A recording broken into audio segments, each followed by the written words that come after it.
Morning, folks. How are we doing? How are we doing, guys? How are you doing? I hope you're all having a fan-dabby dozy Friday night, I think it is. How are you all doing? Hello to everyone who's here early. Hello, Lil Bobs. Hello, Sleepy. Hello, Mama D. Hello, Lance Corporal. Hello, Supreme Leader. Hello, Unlimited Gamer Works. Hello, The Opal. Hello, Sharma. Hello, Robstar. Hello, Arif. How are you doing? Made you wait a whole week. I made you wait a lot longer than a week, I feel. I feel like I made you guys wait a lot longer than a week. I can't remember the last time I did a live stream. Probably was the boxing, was it? Maybe? I feel like it was the boxing. I'm going to go with it was the boxing. I have no actual idea when the last time I live streamed was. Feels like a very long time ago. When was it? Let's have a wee look here on the other screen. The other screen. Oh, no, nothing. No, you're not going to load it fast for me at all. Oh, God, actually, did I live stream since then? 2 weeks ago? Guess I did. I guess I did. Maybe I did. Okay. Yeah, I did actually. I did live stream after the boxing. I seem to have live streamed twice after the boxing, which is incredibly strange. Hello, Arif. Are you gonna want me to say I love you? I'm not sure. I'm not sure anymore. I'm not sure anymore. Hey, Goober. I literally just started. I literally just started. You're just difficult. You are just difficult. Atta girl. Hello, everyone. Hello, yeah, dude. Hello, all you folks. Tama, drummer. This is like waiting for a concert start. The anticipation is killing me. Good day. Well, good day to you as well. Hello, Slade. Goober says hello to all of you guys as well. Hello, MM. Hello, Big Lad. How are we all doing? The Rums of a Madman in stream form. Exactly that. Exactly that. You didn't come here for any intelligent discussion or anything like that. You came for incoherent rambling. Bikini photo reveal win. That's 1 million subs. Originally 1 million subs was the Goober reveal. That's going to be pushed to 5 million subs. 10 million, of course, is still the face reveal. So we got to work. We got to work from one. Can you get a hug? Of course, everyone gets a very parasocial hug. A very parasocial hug from me, as we all show that we are Democrats. And we all say we love each other. That's what we do here. No one's a QAnon conspiracy theorist, Nazi like Boogie says. We're all Democrats like him. So, yeah, guys, how are we all doing? Yeah, so fun times all around. Goober revealed £2,000. Is that like a £2,000 donation? Or when Boogie inevitably reaches £2,000? Oh, fat joke already. What, we're 2 minutes into the stream? God, we are flying. You got a parasocial handy. Parasocial handies come at a 500,000 subscribers. That's parasocial handy for everyone involved then. So yes, of course, that's me. Hello, Sad Dog, welcome back. Hello, Doug. Hello, Lisa. Hello, everyone. Hello. Alright, it was from the last night's stream for the timestamps. Mark, thank you. That makes more sense. I haven't watched the two streams recently, because I've been very busy. I've been a very busy boy. Fat jokes are insensitive and scary. They're in particularly scary. Like, honestly, when I hear a fat joke, whoa, oh, geez, okay, Jesus, just a fat joke. It gets me every single time. The new Boogeyman movie is coming out. There's a trailer for it. I'm stunned. Boogie has not yet started making jokes online where he asked to be like photoshopped or deepfaked into the Boogeyman trailer. Genuinely stunned by that. But hey, guys, it's early days still. It will come out at some point. So, nothing interesting. Don't bother. I'll potentially watch them at some point here. Mainly for if I decide to go ahead with a June recap. May recap is still intended. However, yes. What? Oh, you had nothing to say. That's all you had. Okay. But apart from that, yeah, I was going back through the May stuff and some interesting stuff on Twitter.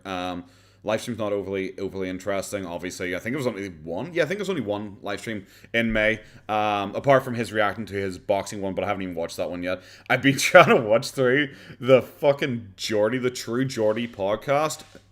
Oh my god. Boogie's apparently diagnosed autistic now. I saw that. I was going to cover that here in a second. I've got some like choice tweets there, but I saw him say something. It wasn't one I included, but it was something like someone said, "Wow, faking a autistic diagnosis, such a stunning brave man," or something like that. And he goes, "Well, actually, I was clinically diagnosed with autism at the Mercy Clinic, so pop off or whatever," something like that. And it was just the most cringe thing ever. Because the biggest problem with Boogie is that he's going to say, "Well, guys, actually, I'm officially diagnosed autistic." And I say, the problem was you were claiming that you were officially diagnosed autistic, and then also confirming that you weren't. Back and forth. Just saying.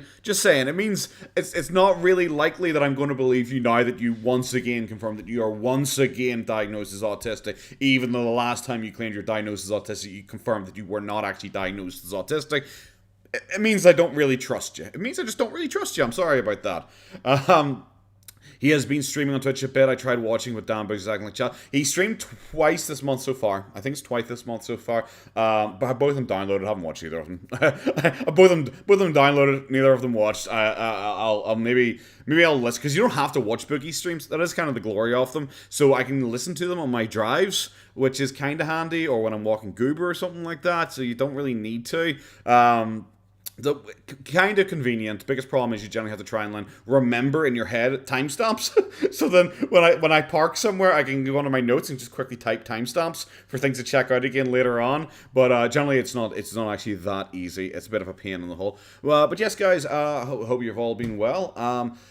Yeah, I've been trying to watch the True Geordie thing, and oh my Christ, I got 20 minutes into it. I did not realize that thing was 2 hours long. I at one point looked at it and I was like, oh god. Oh god, it's 2 hours long. I can't even. I'm listening at 2 times speed, and it is pain. It is genuine pain. Apart from it is just Boogie doing like the fakest nice guy act ever. It is like pure fucking cope. It is the cringest shit I've ever seen. But the thing is, the Geordie guy, the Geordie podcast is gag worthy. It really is. Mainly, it is just like watching him get sucked off.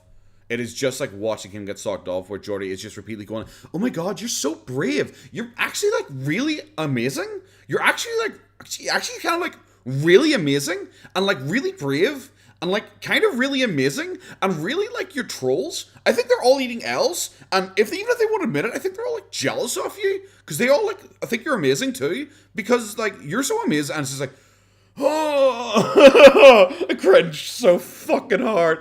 I cringed so fucking hard. I was tempted to say, we'll fucking do that on the next stream, but I don't know if I could watch it, because I have to watch it 2 times speed, and I know a lot of people don't like watching things at 2 times speed, so I don't want to make you guys do that, but it is, I watched it at 20 minutes, I was like, there's a bunch of stuff I probably could make notes of, and say, this is like, oh, Melon Holy, thank you very much. Ban everyone who says I'm a QAnon. Oh my god. My gird. I don't want to say I replaced Lord with God instantly there. I don't know why I did that. Jesus fuck.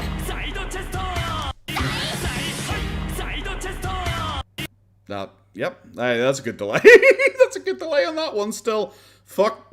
God damn it, Saito Chesto. You fucking got me. What the fuck was I? Jesus Christ. Oh, I forgot Saito Chesto was coming out there to say hi and show us his packs. Saito Chesto, boys. While you have animations, Unlimited Gameworks, I am living in the future here. Saito Chesto, he's a recurring character now. He's like a pipe bomb outside my house every once in a while, because I'm using a really old version of OBS that runs on Windows 7. It's not the current one anymore.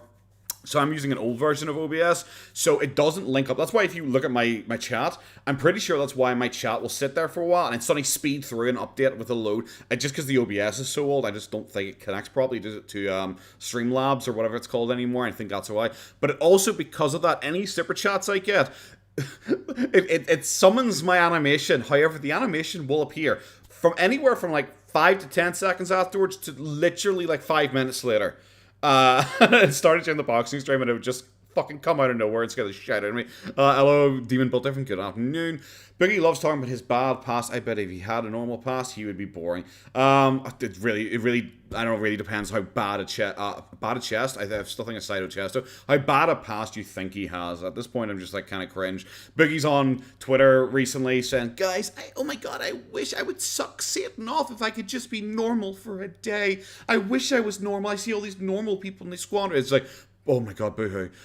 Boohoo. You're such a victim, Boogie. You're such a victim. It must be so hard to be you. God, if only you could experience what it was to be normal. Absolute cringe. Absolute fucking cringe. But the Geordie podcast is a bunch of things I'm sitting there going, I could timestamp this. I could like address these points. Honestly, it could be an individual video on itself. But I'm like, God, it's just going to be sitting there just going like, okay, Boogie says this here. However, this is a lie, because here he says this. And it's just that over and over again. Like the fucking, what is it, the psychedelic story. We're at the psychedelic story, he's telling the psychedelic story, where he now says the psychedelic story is the only reason he is able to make it to... What shit was that? Jesus is the bread. Jesus is the bread, I forgot. Jesus is the bread. He is. Jesus is the bread. I forgot about that one. I forgot about that one. I forgot. I put in different tiers. I forgot about that one. I was like, what's that weird noise? That's a weird one coming in. Thank you very much, I Have a Mustache Productions. Where did you learn all your Boogie lore, by the way? Did you ever watch Boogie content? I never watched Boogie content when he was like popular or anything like that. I just never did. He was never my cup of tea. Rage channels and like very fake drama channels, not at all interesting. Really wasn't fussing them whatsoever. So I never watched them. I remember seeing his Draw My Life like years and years ago, but that was it. That's literally all I knew about Boogie, apart from the Saito Chester. Saito Chesto. Do you like Saito Chesto? I think you do. I think you do. But when I learned all my lore, I just knew bits and pieces of him from people memeing on him. And then when I got sick last year, I was stuck in the house for a while, and I just remember, like, I was just kind of chilling, playing Persona, and I remember seeing his reaction to the Frank Castle thing and going like, that's not what happened, that's weird. I remember the Frank Castle thing, that's kind of weird. And I decided to look into it a wee bit, and then I watched a couple documentaries on him, and then I just started watching some of his old content, and that was just it.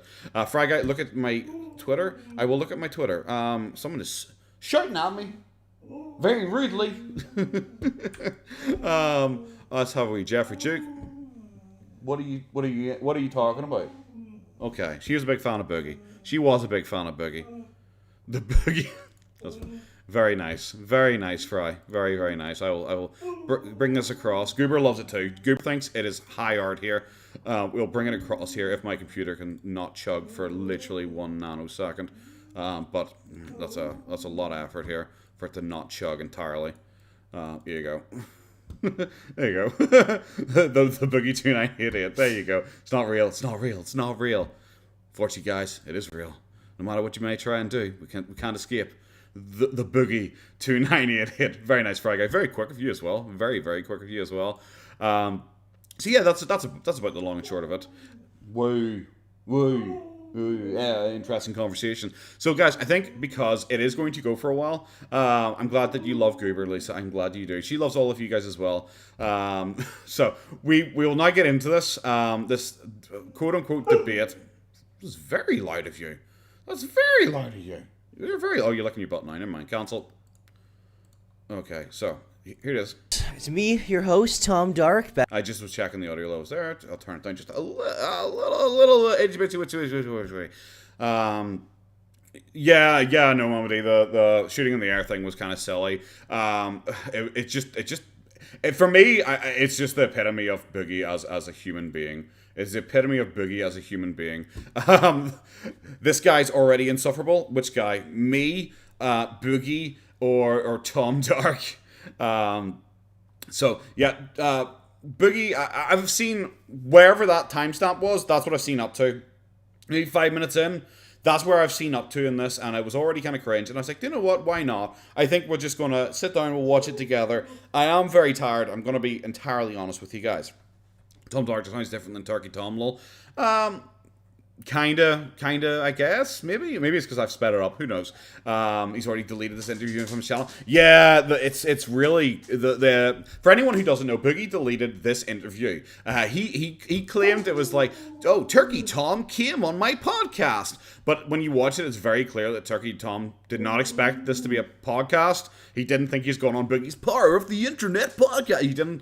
He had no idea what that was. He just seems confused when Boogie starts talking about the format of the podcast, and like Turkey Tom just seems genuinely confused. He then deleted it not long afterwards. He claims he deleted it because it was demonetized because of Turkey Tom using homophobic slurs. Apparently, Boogie also had to use Turkey Tom's video of it because Boogie had messed up recording it himself. And I think when you start watching it, it's quite obvious he didn't think Turkey Tom was going to be as confrontational with him, at least at the start, and I think it flustered Boogie a lot, and he messed up actually setting up his own recording. That's what apparently it was said on Turkey Tom's thing. I haven't actually watched Turkey Tom's follow-up live stream because I think he only mentioned it briefly, and I'm not going to watch a whole live stream for that for literally no reason. Turkey Tom has really good, really shitty. Yeah, he is very 50-50. Frag, I'm 100% with you. I think he's very 50-50. I like some of his stuff a lot. I think some of his stuff is just, it's okay. I watched his Boogie documentary, and it's good. Like, it's not, like, amazing or anything like that. But I think at this point, where I like, know enough about Boogie, and I've seen, like, all the documentaries for him, there are none where I'm just like, wow, that was really good. There's none I think I'd be like that anymore. Like, Turkey Tom covered things that a lot of other people didn't or wouldn't cover, which I thought was good. But it did make me think about because I had original idea, as everyone knows, about doing a documentary video on Boogie. However, very quickly, I was just like, you know what? I don't think it's even worth it. Because the thing about doing, like a Shaped by the Algorithm, like a Mr. Snowflake video, on Boogie, and I just don't think it's going to be that interesting. Boogie has like a bunch of dramas kind of randomly scattered out, and I don't think a documentary like detailing it from the start of his career until where we are now would really be that interesting. There'd be a lot of slow moments in it, but then you're like, okay, well, she'd just do like a heavy hitting one. It's like, but with the amount of drama Boogie has, if you do it like, you know, this guy. You know, you do it like Turkey Tom, you do it like Christopher Tom, you do it like Mr. Snowflake did. You just do it in a way of like, well, here's his major dramas, but everyone knows his major dramas at this point. So maybe we go like, do you know what? I don't know if he's that interesting. And then part of me in my head is like, maybe I should cover like the drama that the other documentaries don't cover. You know, like the ones that I feel like everyone else really doesn't cover very much. Especially because I don't know what's talked about in this, because apparently Boogie claims that Turkey Tom confronts him on every one of his controversies, and he's put them all to bed, basically, which I highly fucking doubt. Even from just watching the first, like, 5 minutes of this, I highly doubt it based on Boogie's interaction with him. But I wonder if he's going to bring up the Etika and the suicide baiting. That's what I'm genuinely curious about. Would you ever consider creating a documentary? Yeah, Lord, I had considered at the start, but like I said, I just don't know if it is that...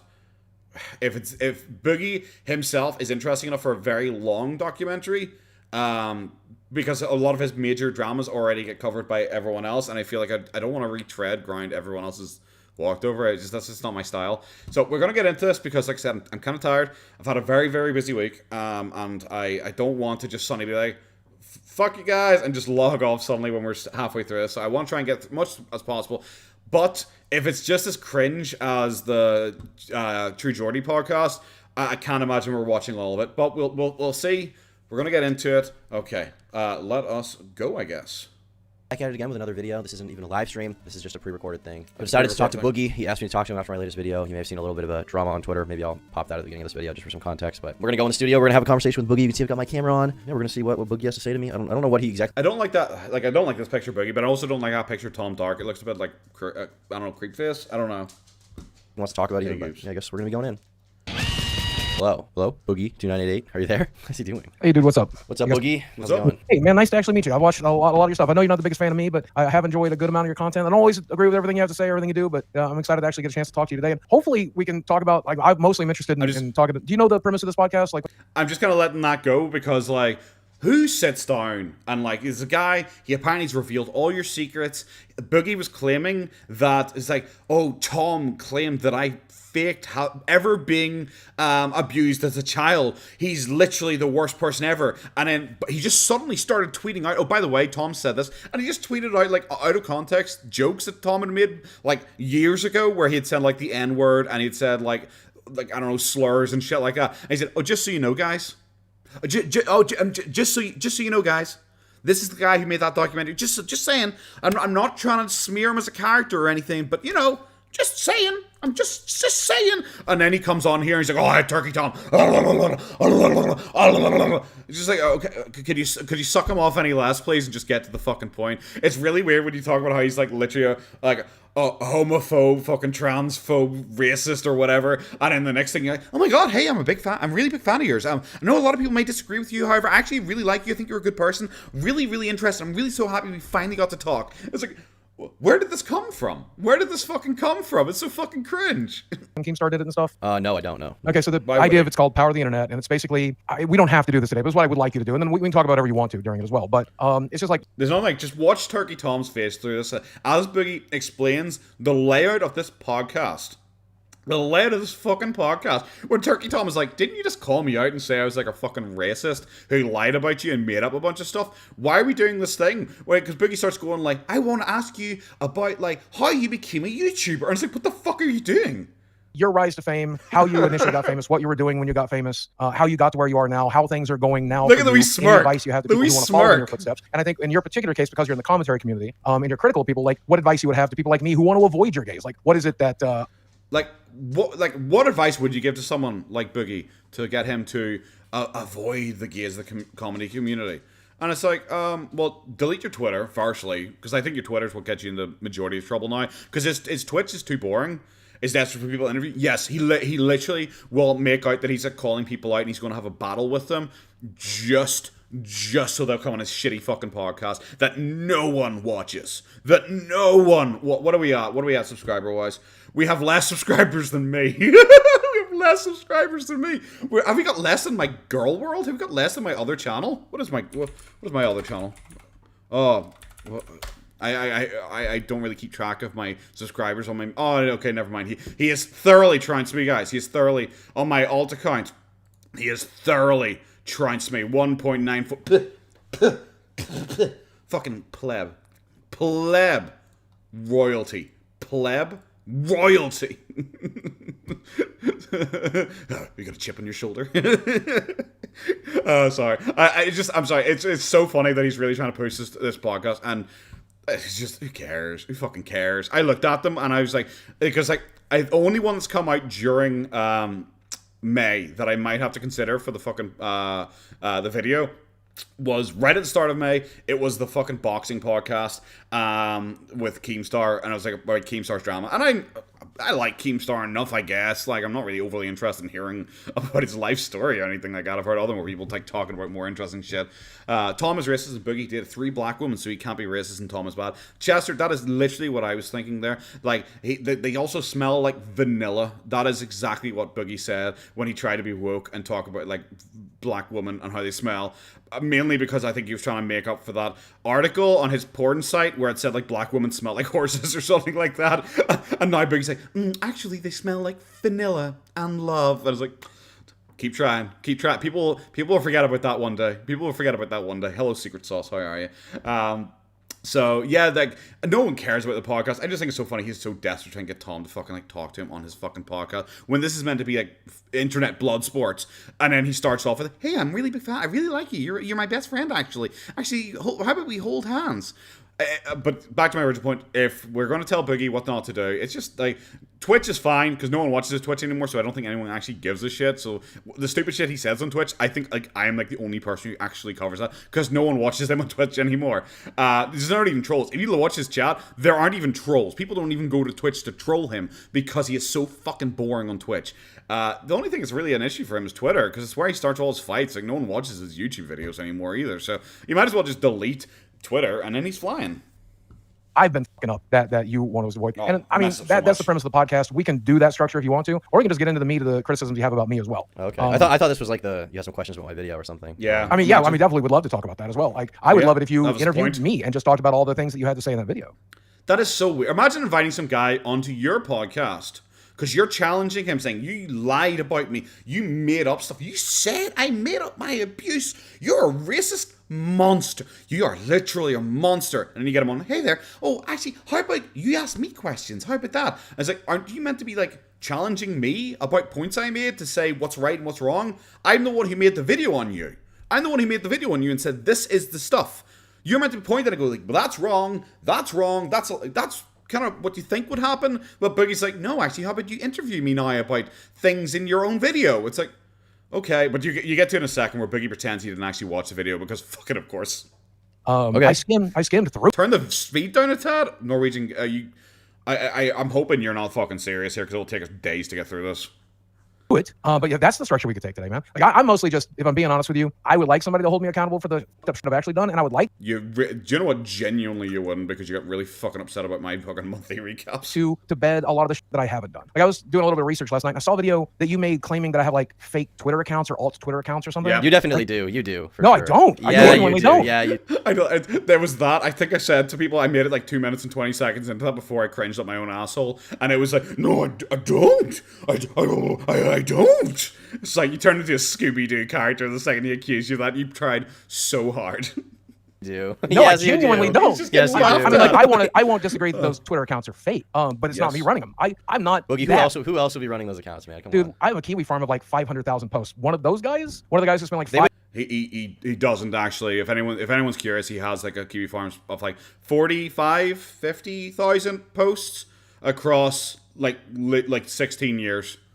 It's like 500,000 posts. Like, no, it's like, bro, you have 10% of that. It's absolutely fucking cringe. And to put it fucking bluntly, over the past however many years since he went cringe, one of the farm rules is not to engage. It's not really a rule, like it's guideline pretty much. 2,400 posts on the boogie board. Well, it's not posts, it's pages. There's 20 posts per page.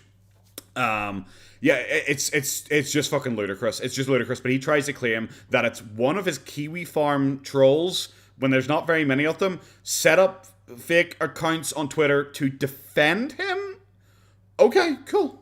They would just like insult you or call you fat. They wouldn't. Yes. They wouldn't do that. I think some of them are smarter than you think they are. But I mean, catfishing happens all the time. I've had 2 or 3 catfishing attempts in the world. So the fact that they're creating female. I have had 2 or 3 catfishing. I'm pretty sure you'd have considerably more than that. Like, I'm sorry, that's just cringe. But he honestly thinks that people think he's a Christian, and they're sending him like, "Hello, big sexy. Let us do the sex time. Send me pick of dick." And they think he'll fall. Like, no one thinks Boogie would like fall for something like that. When Boogie, he has sugar babies. He pays women for sex. Like, who's trying to catfish him when he's already doing shit that people find weird sexually, and people already have more than enough to laugh at him sexually. People have more than fucking enough. There's already a picture people think is Boogie's dick right there, and it's not even very widely spread around because people generally just don't care about it. People didn't even send it to his OnlyFans to see what was happening. Melancholy, ban anyone who knows what I said. Oh my lord, guys, ban anyone who knows what I said. But Boogie is fucking saying it's Frank Castle, obviously. Okay, yeah, definitely. Do you know what? Kiwi Farms isn't even as active at the moment. Yeah, I saw on Kiwi Farms that someone had posted like another one where they called him like cutie pie or something like that in response to one of his selfie or something like that, and everyone immediately goes like, okay, that's probably one of his ults again, because it's cringe. Like, why would anyone? I don't know why Boogie didn't go for the defense here of, oh, maybe it's one of my fans trying to show that I have more support. That would like make more sense. Like, oh, one of my fans or a girl he actually likes me is doing it, but she doesn't want to use her real name because the evil trolls will dox her, so they had to make a fake account or something like that. But instead he fantastic thing. So I don't know why he doesn't just go for something like that. I don't know why he just doesn't claim something like that and say, look, they're evil, they're horrible, but they're not trying to catfish me, you know? But of course he immediately claims, that account immediately got deleted after it was posted on the farms. Yeah, Travis. Well, we already knew Boogie's like monitoring his farms thread daily. I've caught him out before with that. I've very specifically caught Boogie out with that before. And that is why he fucking hates me. It was after the McJuggernuggets, Emily Saxton drama. I posted the link to Boogie's unlisted evidence video, and then within like, I think it was an hour maybe, it was deleted. And it was made private. And I was like, why would you private it? Why would you private it when it was unlisted? He thought the only person he had it was Keemstar. Why would he suddenly private it? That was even a bit suspicious. And it's 100% because I posted on the farms. And then there was a time where he called me out by name on a couple of his live streams, and I responded on the farms. And like an hour later, he was on Twitter ranting about a hater channel, like full ranting about a hater channel, and like complaining about them covering like fat people and Amberlynn Reid and stuff like that. And it's like, okay, someone read my post and got a wee bit upset. Pedro, how's the March recap coming? The March recap is from ages ago. It'd be the May one. I'm not going to go that far back. March 2024. Yeah, I'm planning the March 2024 one already. I'm sensing. I'm using my magic powers. Boogie, it's coming through the Boogie begs, then says that he isn't actually broke, and then talks about his girlfriend, but then forgets in the next live stream that he has a girlfriend. That's probably gonna be it, guys. It's probably gonna be it, guys. Fuck. Let's get going. And this one was never gonna trying end. To get my attention was not lost on me, and I'm surprised it's lost on you. But like, that's a good one to talk about. I like his little slide job about the. I was like, it's not lost on me that people try and catfish me. I'm surprised it's lost on you. But it's just really, never mind. We'll just keep moving on. I love he tries to get a slide dig in there.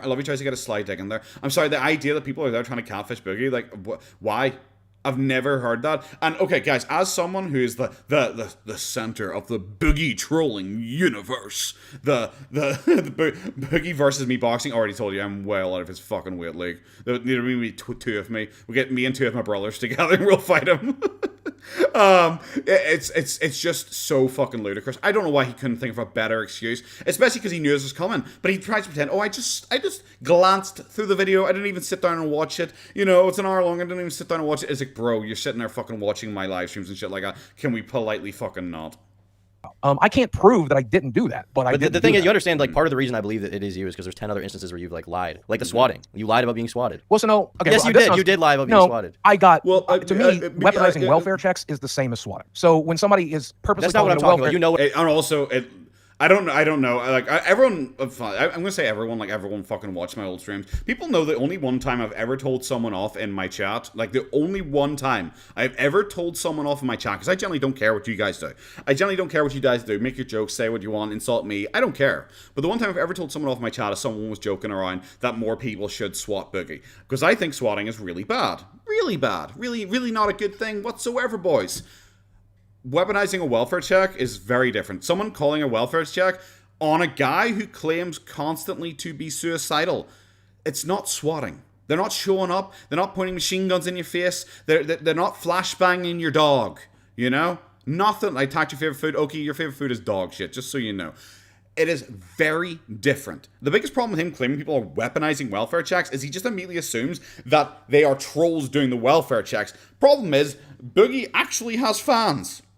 Boogie actually has fans, and he claims to those fans repeatedly that he is going to off himself. How is that people weaponizing welfare check? People then may actually be concerned for him. Didn't the quartering call a welfare check on Boogie? I remember specifically seeing Boogie throw a fucking tantrum because quartering called a welfare check on him. Was that quartering trying to swat Boogie? In his own words, apparently that fucking is.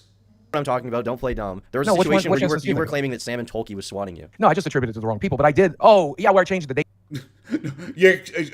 You claimed Sam and Tolkien was swatting you. No, I didn't. I just said it was the wrong people. You literally just agreed to him whilst also saying he was wrong. Like, how the fuck do you manage that? Around. Yeah, that was a stupid mistake. We'll talk about that. No. In DMs, you told someone that Sam and Tolkien was swatting you. Yes. And then afterwards, you were like, it was all a big troll op. Actually, I was posting misinformation. Here's the truth about that. I can see the big. We haven't even got past the bit I've seen yet. And he's like so clearly trying to think of something to say. Why would you not go in prepared? You clearly watch people's videos on you. Why are you going in so unprepared? Is it to seem more genuine? Is that what it is? Because it looks like you're getting caught in your own lies over and over again. But I think to him, it makes him think he's more genuine if he's like humming and hawing about it and not having a decent excuse. In your head coming up with like things to say as you like look, you're like, I'm gonna make up a new lie. Well, like, no, I just it's no. so So crazy. no, what I'm doing here is I'm trying to think before I speak, because if I'm not careful, it'll be another one of those got you moments. But the thing is, with something like this, where I'm just asking you about events that happen, it's not your opinion. It should just be like, this is what happened. Okay, so but it's never like that. But it's now you're doing it. It's never like that with you. No, I know, because I'm terrible. My brain doesn't work good. Do you understand that? You understand? I do understand that. I do understand. Yes. And so like I often speak without thinking. I mean, I'm a slave to my own misfunctioning brain. He is a slave, guys, to his own misfunctioning brain. It doesn't matter. Hello, Sleepy. I missed you too. It doesn't matter that our dude is sitting there and he's typing up stuff to say on Twitter. He can get out the full typed out message. He can... What the fuck was that? So, thanks for Rants and Rambles. I know that happens every once in a while. I have never turned on subscriber alerts, but thank you. Thank you, dude. I appreciate the subscription. That was bizarre. That is so bizarre. I need to try and fix that. I keep forgetting afterwards. I'm sorry, it is so cringe that he's able to type out like a full tweet and then make a 7-tweet long thread. But he's like, oh, I sometimes say before I speak. If you were arguing with a person face to face, that makes sense. That might make sense when you say something, spur of the moment, and you just say something. That's actually something that happens. I've never accidentally tweeted. I've never shot out like 17 tweets in a row before I had a chance to think about it. That's just not something that fucking happens. It's insane that I function as a person. I don't think people realize exactly how mentally ill I actually am. I don't think you understand. But if I didn't have enablers in my life, if I didn't have a best friend in the last 25 years that helps me keep my shit together, bills wouldn't get paid. The mortgage, like I don't know. That's so weird. It's almost like at Retropalooza last year, you claimed that Chad was actually disabled and that you were actually looking after him. It's weird. It's weird that you forgot that plot point. I didn't forget that plot point, but it's weird that you forgot that point. Imagine just coming on and going, I don't think you guys realize how mentally unwell I am. Just so you know, guys. Just so you know, I don't think you guys know how actually ooh-woo sad I am. Like, ooh-woo. Just so you know, guys. Bro, it's so fucking cringe. Like, you're the guy who comes out here and says, like, you're a good role model and, like, you're a really nice person and people should fucking, like, aspire to be you and you're motivating people and stuff like. If you think I am so mentally unwell, I basically can't be held accountable for anything I say. Why are you online? Yeah, Freudian slip calling them enablers? Yeah, I guess. Does Irish just get drunk and randomly mess with the sound settings? Kinda. Yeah, kinda. Yeah, just kinda. How to function. It's a fucking miracle I know how to upload to YouTube. It's a fucking miracle. So the welfare checks are important then? Yamoya, don't you dare call him out on his fucking bullshit in a very clearly true statement there. Yes, like, imagine coming out because I am so, you have no idea how mentally, I don't even know how I cope day to day. It's like, oh, so the welfare checks are entirely valid then on you. That I know how to fucking stay alive, man. But we'll get into it. So here, let me do a little intro, and then like exactly that. That's exactly what everybody wants to see, right? And bring that same energy. And I can only tell you the truth today, and that's all I'll do. Are we not recording yet? Are we not recording? No, we're not. We will now if you're ready. I'm ready. I love it. This is what Boogie is meant to be like before he even hits the record button. He is this manipulative. He is this theatrical, performative. He's all those things before he even thinks they are recording. That's a really bad look from Boogie. It's such a bad look. And yeah, MacArthur Park, yes. He is very clearly mad. He is nearly shaking as he's trying to activate his OBS here, which is, in my opinion, why he messed up his own recording and had asked for Tom to give him his recording.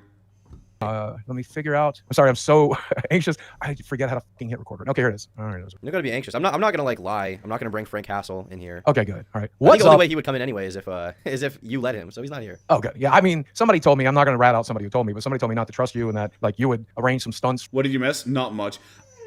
I know. He didn't miss much. You missed Goober. Boogie's lying. Boogie's always lying. Like that is just a given in any statement here. It's weird that he does this thing where he's like, "Oh yeah, someone warned me you're gonna pull stunts on me and all." It's like, why? I don't think that's something that Tom is like known for. It's like pulling stunts and like messing with people behind the scenes. I don't think that's like something he's known for. For this and like just clown him. You're not interested in an actual interview or anything like that. You were just using this excuse to embarrass me or something. I told him that I thought you were wrong, and I'm glad that they were wrong. I stood up for Tom. I stood up for you, Tom. Just so you know, I stood up for you, Tom. That someone was being mean to you. It was Keemstar, by the way, and I was actually standing up for you. Just so you know, Tom, are we friends yet?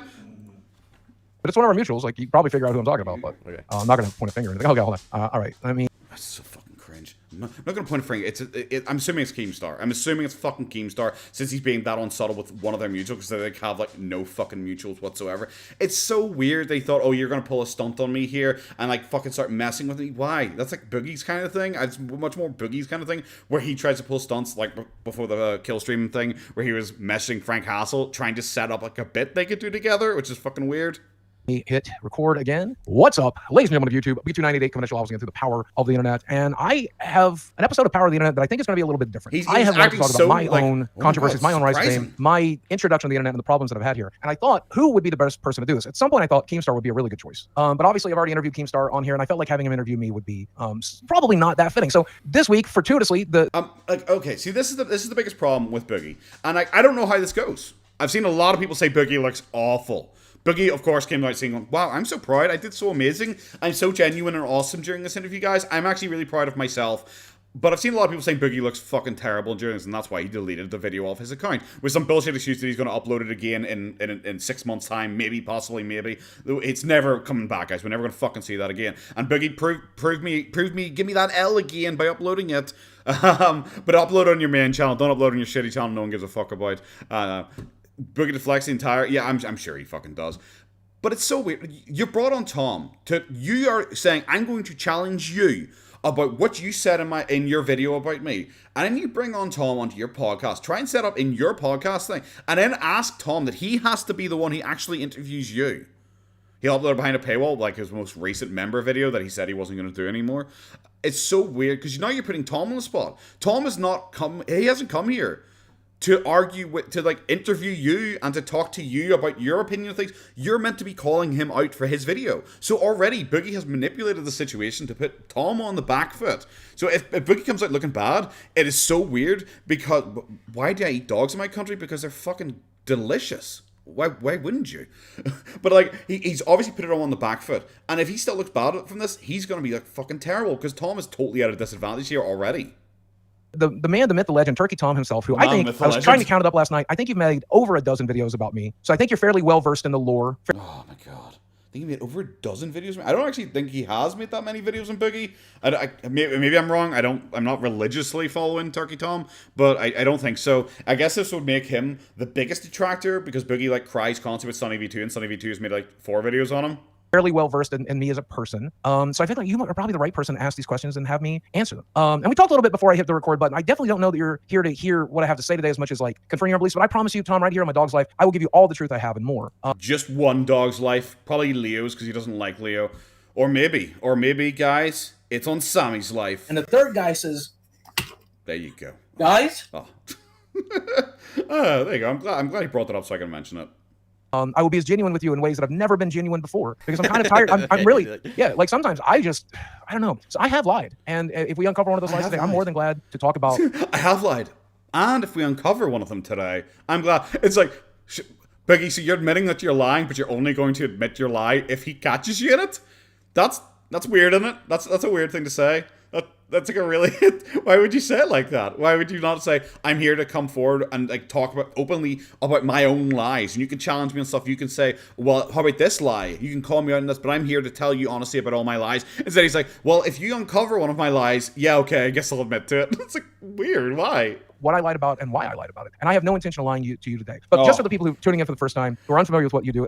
For people tuning in for the first time, you know, the new fans who've randomly stumbled upon my account, I guess? Like, that doesn't happen to me, but, like, I guess?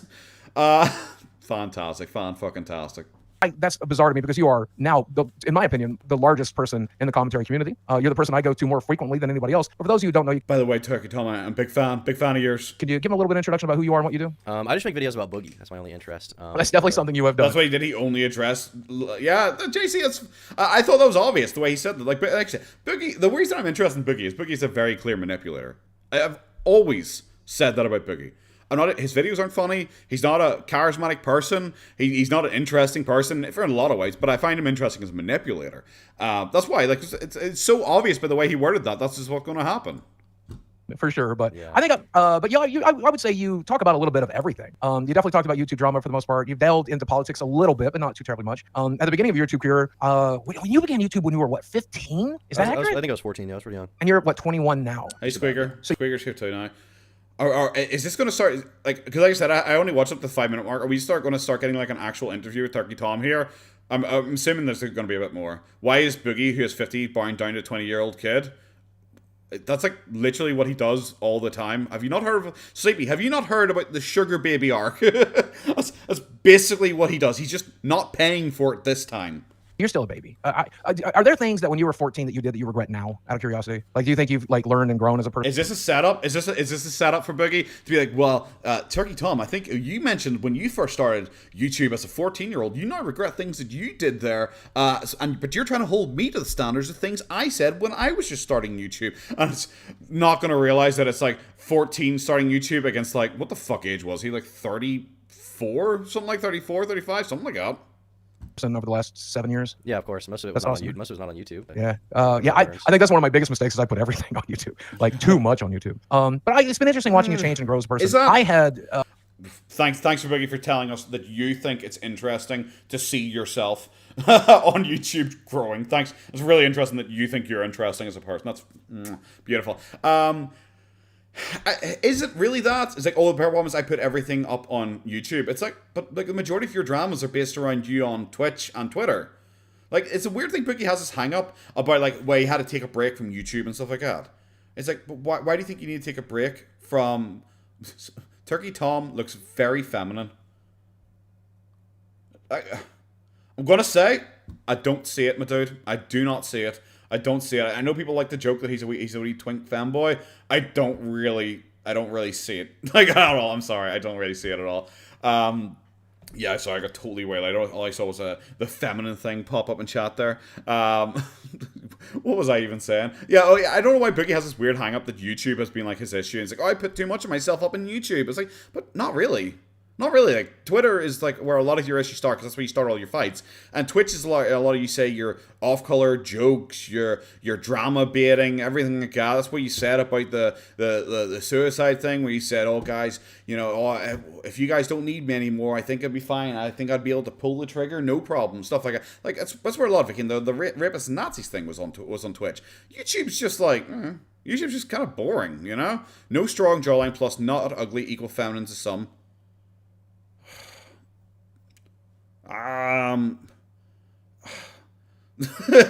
Who has a better jaw, boys? I can't tell because Boogie, like, his jaw kind of got consumed a wee bit there, but he's got like a defined enough jawline. It's not like he's fucking like chewing marbles or anything like that. Reconnected with you earlier. Maybe no Finster, but he's slowing off. Oh, that's because Finster is like fucking 9 out of 10 this week with your content, because I was doing the iDubbbz stuff and like seeing what everybody had to say about it, and I was very interested in hearing what you had to say. And literally no one cared. His fucking iDubbbz video didn't even break 20k. His iDubbbz video didn't even break 20k. No one gave a shit about his fucking iDubbbz take. No one cared. The dude literally brought up iDubbbz during one of iDubbbz's, well, sorry, a bit late for iDubbbz's biggest drama, and talked about Content Cop, and talked about a big thing that a lot of people had talked about previously, where apparently the rumor was that iDubbbz was going to do a Content Cop on Boogie, but that was also part of the reason why he did the whole, like, oh my god, I'm going to end myself thing at VidCon, because he wanted to guilt iDubbbz into not talking about him because of how bad his mental state was. Finster's a woman in my head. It's funny because I largely agreed with your opinion on the iDubbbz situation, but that's a whole other thing. So that's it. What kind of questions do you have for me? Let's start at the very beginning. I know you made a video about me very recently. Where did you start with in that video? What was like the first controversy you thought? I know you made a video about me recently. Like, I'm going to pretend I haven't watched it, but I think I heard maybe that you maybe made a video. I'm not actually sure. I'm just going to pretend that I'm uncertain about this. I don't know that there's a ton of questions I have, because I feel like I already know that you're going to bullshit me in this interview. I already know what happened. Oh fuck! I guess I can retread. Oh my god, he looks so fucking angry. He looks so angry because Tom's not playing his fucking game. Oh, attaboy, Tom. Do you know what? Cool, I appreciate that. I'm happy. Tom just is like, I'm not playing this fucking game. Because that's like, Boogie's like, please interview me. It's like, bro, I didn't show up for an interview. Why is Turkey Tom interviewing Boogie? And it's, what in the actual shit did you do there? I just, out of the corner of my eye, saw two cats go flying at each other. I hit my TV, and my TV was wobbling, and I'm like, probably should move over there and try and catch that, but it didn't fall, so we're all okay. Yeah, it's so weird to be like, bro, I think you should interview me on my podcast when I'm the one who called you out, so I could take you apart. And he is so fucking angry, Turkey's just not agreeing to it. The video, if you want. Well, there's definitely some things that you were wrong about in that video, and I can point out a few. But I'd rather just start at the beginning. What was I wrong about? You know, you're wrong so often, but never mind that. Let's talk about something else. It's like he did with me. I thought Tom was interviewing Boogie. That was Boogie's intention, apparently. It's so fucking weird. It's like, it's exactly what he did with me, because he goes like, oh, that's an Irishman. He's sometimes wrong. Well, actually, to be fair, he's very often very wrong about me. And it just moved on. That was it. He had nothing else to say. I'd like to start there. Well, so you heavily implied that you did not state that some of the abuse allegations I've made, or all of the abuse allegations that I've made, are falsified. And that's probably the biggest sticking point that I really was frustrated with in the video. I'm sorry you took it that way, but I don't think you actually think that. I think that if you watch the video, which I don't know if you watched that whole portion, I don't know how much you watched. If you watched the video, Vesner, thank you very much for the PLN. What the fuck is PLN? PLN. What is that? I don't know what that currency is, but thank you very much. Oh, Polish. Zloty, is that what it's pronounced as? Zloty? Thank you very much. Good job. I appreciate that you like my job. I think that that super chat looks like it's going to Goober, honestly, with that wee picture included. I find it very painful to watch these types of videos for me, especially once misinformation is put out there. And so when I see misinformation, I click it off immediately, and that's where I got to with your video. And I mostly skimmed it up to there. There was no misinformation in the video. I mostly just skimmed it, and then I just stopped watching it entirely the second I saw something I didn't like. That's a normal reaction. But then I went onto Twitter, and I immediately started saying stuff about you, acting like I'd seen it, and I was calling you out for it, even though I didn't actually see it. Mwah.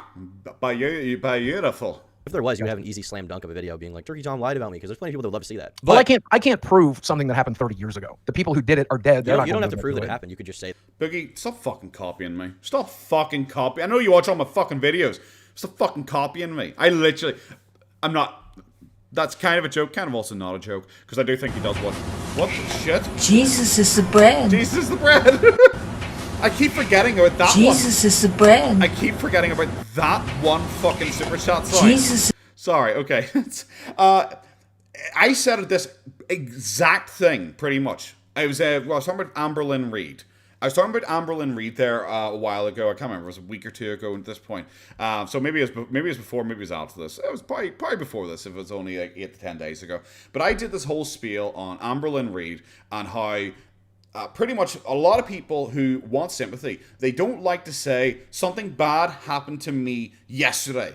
Because people will laugh at them and then also say, well, prove it.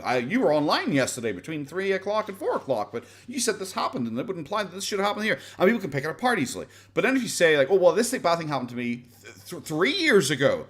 There were weirdos like fucking, I don't know, me, other people like who followed him, who like read his stuff or seen his stuff or had some form of interest in him, that they're able to like do a bit of research and they go, well, wait, 3 years ago you actually said this. That's actually different to what you said now. So if you really want to get around that, but want a big pity party for yourself, you're going to say, well, actually, did you know that 40 years ago something happened to me? Because fucking prove it didn't. The best you have is to go through and just compare the different stories he tells and say, well, there's like it looks like it didn't happen based on all of this, but you can't prove it didn't happen. That's the biggest problem. I actually talked about this in depth recently, which is why I find it funny, because that is what Boogie said is nearly word for word what I fucking said, and Boogie gets suspicious. Stop fucking watching my shit. If you genuinely think that I accused you of lying about being molested, he didn't, by the way. Say he accused me of lying about being molested. That's horrible. I was molested. You could just say that, and you would look great to the YouTube audience. You would look amazing. Well, but again, that's not what I did in the video. In the video, I showed, yeah. and even you acknowledge this, which is crazy. And it's crazy that you even see this right now. In the video, I'm like, there's a bunch of contradictions. I don't think he lied about abuse, but this was a point when people began to question, maybe he lied about other things. And I showed that in the video. But in the video itself, I explicitly state, and there was no begging the question. I state, there's no reason to think he lied about this stuff. That would be too insane, even for Boogie. And I actually have it's like, why would Boogie bring this up? Boogie brought it up on Twitter, obviously, for boohoo points and sympathy points. But, like, why would you bring this up? Because you do look so fucking bad. Because Turkey Tom did not say he was lying about it. Like, if you had someone like me, I would say I think a lot of it is lies. At this point, I think a lot of it is fucking lies. Something probably happened, but I think a lot of what he said is exaggerated or fabricated or just kind of fucking played with to make it seem worse or make it seem like it happened numerous times when it may have happened once.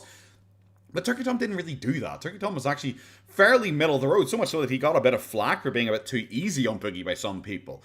Like, I just don't get this approach by Boogie. It was Turkey Tom pretty much showed that stuff where Boogie would, like, say, some guy did a video on it where it's like Boogie lies about his molestation claims. And at one point, Boogie says, my dad raped me. And then the next video was like, oh no, what are you guys talking about? My dad never raped me. It was my mom who raped me. And then the next video was like, my mom and my dad both raped me. And he just kind of points all over about it. All over the fucking place. That's what Turkey Tom was showing. That Boogie repeatedly changed the story. tweet right here. I missed that part, so I think that's great. Hello, Carolina. Please give the dog a cuddle for me. She has left. She's left. Light up and relax. I hope you have a good time. She has left the room. She's left the room. She's gone outside. It's a wee bit warm in here. It's actually kind of warm in Ireland right now. I don't think you missed it because it was in the replies of your video, and you even replied to a clip of it on Twitter. You replied to someone talking about it. Sure. Let me see here. You said, I will give you credit for one thing. I've been very bad at communicating my history, and I don't blame people for doubting it, including yourself. That's the best thing to do. That's true. So that's the thing. It's like, on one hand, you accuse me of doing something I didn't do, and on the other hand, you say, well, even if you did do that, I don't blame you. So here's my point of view. Let's take somebody like Sean Hannity, or who's... There you go. It just now it's a spin. It's a twist. Let's get away from that point where you just totally ass blasted me and caught me out on the fucking lies and deception that I just done. Let's talk about something else here. Let's twist it so I can kind of go into like a different narrative here. The other guy that just recently got fired from Fox News, Tucker. Yeah, like Tucker, all he does is ask questions, but they're very leading questions. And I find that a lot of times when I watch your video essays, they're very leading. You won't outright say that this is what I believe, but it's pretty apparent that it's what you believe and what you want your audience to believe. Do you have any like examples of that? I'm curious. Well, just this. It seemed like in this particular case. I find you do it like a lot. Even though I said I'm a big fan of yours and I watch your stuff all the time, I'm actually like a really big fan of you and actually stick up to other people about you and say how I actually really like you. And you're my go-to in the commentary community. Oh, can you give me one example of that? Just this one example that negatively affects me. Yep, that's all I have. Oh, fantastic! Thank you. That's fantastic. You're afraid to say, I think Boogie's lying, but it seems to be where I know you lied, not about that. I don't know you lied about that. I'd say you probably told the truth about that. But once again, in the video itself, I say I don't think he lied. You responded on Twitter publicly to a clip of me saying I don't think he lied. And now, I literally had somebody come out and like, this is how that went down on Friday. Yeah, Unlimited Gamer works. Like, yeah, I was gonna say it, but I wanted him to finish because I wanted to see if he actually went with like two like Fox presenters, two like right-wing presenters. I was gonna make the joke that he's trying to twist it into like talking about like the fucking right wing, but yeah, he just twisted it to be about the right wing again. Somebody, the initial tweet that I saw was Turkey Tom came out and said in the video that you lied. So I was responding to them without watching the video for myself, and that's my mistake. I'm a very reactive. You do that I'm sorry, this like you can't keep using this excuse. That's the cringing. Because firstly, we all know Boogie watches content. We do. Boogie blocked my Twitter account, like the first one, because I've had like fucking dozens of Twitter accounts. He blocked like my first Twitter account that had like the same name that was in like my fucking like links that I used forever ago. When I had like, what did I have? Like maybe 100 subscribers, maybe 200 subscribers. He blocked my Twitter account without me ever engaging with him. That's how fucking bad he is. Boogie watches content on him. He just fucking does. It's so cringe that he's acting like, well, I reacted out of emotion before I even watched your video. It's like, well, firstly, we know that's a lie. You do watch people's content on you. Secondly, bro, that's still a bad look. And the fact that you keep using it for every excuse, like he fucking was shitting on Sunny V2, talking about like fucking, oh well, did he mention that I was only getting crypto because I was going to kill myself? I bet he didn't because I haven't even watched the video. It's like, you can't keep using this fucking excuse for your knee-jerk reactions because you get pissy because someone makes fun of you. Why would you do that? Because I'm an idiot. I think you should know that by now. If you're steeped in lore, I love his excuse is just to insult himself and to laugh because he hopes the person goes like, ah, yeah, you're dumb, and just get distracted, and Turkey just fucking stares at him. As you are. You should know that I'm a low IQ individual You're not low IQ, with a new diverse brain. You're relatively intelligent, but if you have like the self-awareness to know that's something you do, like you can avoid that behavior. Yeah. Wow, that is so bad. He's trying to like, I'm so dumb, ha, tee hee, I'm dumb, guys, tee hee, I'm dumb times, tee hee hee. Like, and Turkey just doesn't engage with it whatsoever. He's like, no, you're like relatively intelligent, and he's like, yeah, yeah. He didn't even deny it. He didn't even deny it when Turkey Tom praised him. I don't know if people really know what it's like to be as mentally ill. Do you struggle with anything that you're willing to share today? Obviously, some people want to keep this kind of private stuff. Have you ever dealt with delusion? Have you ever dealt with that kind of thing?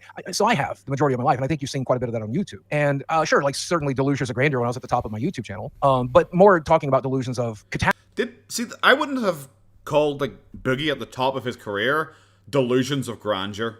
I haven't watched a huge amount of it. That's the least interesting part for me with Boogie. When Boogie was at his like peak, he was the most boring because he was like the safest.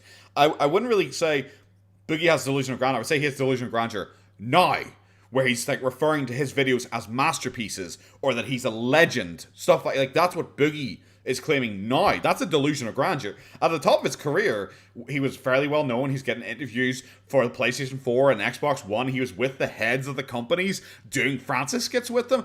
I wouldn't call that delusion of grandeur. That's pretty impressive. This is delusion of grandeur. This shit we're doing right now, this is delusion of grandeur. But yeah, when every excuse you have is just, guys, but my mental health. When that is every excuse you potentially have, it's embarrassing. Because this is one of the biggest reasons. Because I've had so many people fucking messaging me after this. Because this is my first time watching it. I've had so many people messaging me after this going like, oh my god, dude, I fucking get it. I get why you say you'd never talk to Boogie. I understand now. And I was like, I'm glad you all understand now. This is fucking embarrassing. This is cringe. Like, you're not getting anything from him. It is just all, but my mental health. Oh, but I'm dumb, guys. But my mental health. I don't think you understand how bad my mentals are. That's all he has. It's all a conversation would be. Or he'd start like trying to do the mad thing and call me like QAnon Hitler. Catastrophizing and making things out to be worse than they are in my own brain and genuinely believing it. Like I convinced myself on Friday and was reacting to the reality that you had lied in that video. And all it took was one single tweet. So eventually, is that why you lied about the swatting and stuff? Is that part of the delusion? So that one we talked about a little bit. And for those of you... if I was Tom, I wouldn't have done that. You have literally walked up to Boogie with a silver platter that is like, get out of jail free card etched into it. I don't think you really should have gone for that because Boogie will now be like, sigh, wistful stare into the distance. I guess so. Some bullshit like that. You're kind of giving Boogie a bit of an out with that one. It's not one I would have gone for, but whatever, cool. But Tom's like, an interviewer. I'm not an interviewer, so like I can't really shit on it. Am I going to watch the entire video? It is the intention, but we're an hour in and we're only 12 minutes in here, so we shall see. But yeah, I don't think it's a great look for Tom. They've pretty much handed that to Boogie because now Boogie's like, oh well, I had this massive meltdown on Twitter because I saw one tweet that said something. I just imagined it was real, and I convinced myself it was real. And instead of watching the video to confirm it, I went on a tirade, and now we are here today because apparently one guy gaslit me into believing it was real, so I just accepted it was real. It's fucking stupid. don't know what he's talking about. And correct me where I'm wrong. During the year of 2018 and 2019, I got a bunch of weaponized welfare checks. In fact, if you want to see proof of that, there's body cam footage that one of my trolls uploaded to YouTube of a weaponized welfare check happening. I'm in it, my house is in it. Or no, I'm not in it. The one that got uploaded is I was gone. But I'm in it, my roommate's in it, my house is in it, my dogs are in it. You can see all of that. And it's one of several incidents that happened that year with weaponized welfare check. And then later that year, I was DMing one of these guys from this subreddit, and I said to that subreddit that number one, I thought it was people from that subreddit that was doing that, and number two, that it happened twice in the last 30 days. So what you said is that you said that you've been swatted, is the terminology you used. So this is one of my biggest mistakes. Like, for example, when we talked about molestation. This is one of my biggest mistakes. Lying repeatedly about it. Like, I've always told him I would try not to let him get away with, like, trying to make an equivalence between a welfare check, but because, like I said, we know people like the Quartering have done welfare checks for Boogie. So I don't think I would let him get away with that when he's trying to compare it directly to swatting as much as this. When I first talked about molestation, I referred to the molestation that I received as, do you remember that? And I referred to it as that because I considered it to be statutory. But somebody quickly educated me that the proper term for what happened to me is not because I wasn't forcibly penetrated. What happened to me was molestation. And so I had to change my story to say it was molestation, right? And this is one of those cases where I have now learned to refer to it as weaponized welfare checks because that's what it is. It's not a weaponized welfare check. It's stupid. It's just to claim any welfare check done on you is like malicious and weaponized against you is just incorrect. It is just incorrect. When there are apparently there's a child who had called a welfare check on him, that there was the Quartering called a welfare check on him. Quartering being one of his closest friends online. It seems really fucking cringe. More retcons in the Bible. Is there a lot of retcons in the Bible? I've never read it. Is specifically. Okay, but so what doesn't make sense about what you're saying is that after all the drama was done and you got caught for lying about swatting, you claimed that you had intentionally fed them misinformation. I did. I changed those dates on purpose. I knew for a fact that I had received several weaponized welfare checks in the previous years. And I wanted them because I knew how they worked. I knew they would look at the police blotters. I wanted them to prove that they had happened. And I knew that they would be like, no, he didn't get swatted on these dates. He got swatted on these different dates. But he's still referring to them as being swatted. Are you not going to correct them? And okay, so one option then. I thought it was a mastermind move. I thought I was being smart. Delusions, hey guys, delusions of grandeur, but I've grown past that. I'm a mastermind because I lied and got made to look stupid. I'm a mastermind because I tricked my trolls by like trying to make my trolls look bad, and then in doing so, my trolls proved that I was lying. I'm a mastermind. What a fucking cope. Where the fuck are we? Are we in Narnia? Was this ever meant to be a W for fucking Boogie? Holy shit. He has this weird thing about when he went to this fucking boxing match. He's like, I hope my trolls could eat this L. I fucking beat them. I'm a fucking champion. And it's like, bro, you're still coping about a fucking L you took 4 years ago and trying to rationalize it into a fucking W. The fuck are you actually talking about? Turns out to be a very stupid thing. Yeah, so you understand? So one option is that you like lied pathologically. Sure, I did. One thing is you lied pathologically. Yeah, I did. Okay, thanks, Boogie. Thanks for that. That was fantastic. Turkey Cat probably shouldn't have let him get away with once again. Even after that conversation, referring to him once again as swatting. I definitely lied there. And the other option is that you lied to make yourself look worse. Well, what do you think I lied about? First off, I didn't lie about the weaponized welfare check. You lied about having a secret deal with the police department during which they would not keep records. Yeah, that was a very stupid thing. But the thing is, like, you say that's a very stupid thing. I love. He's like, what did I even lie about? It's exactly what I fucking called at the start of this. I will admit to any lies that you uncover.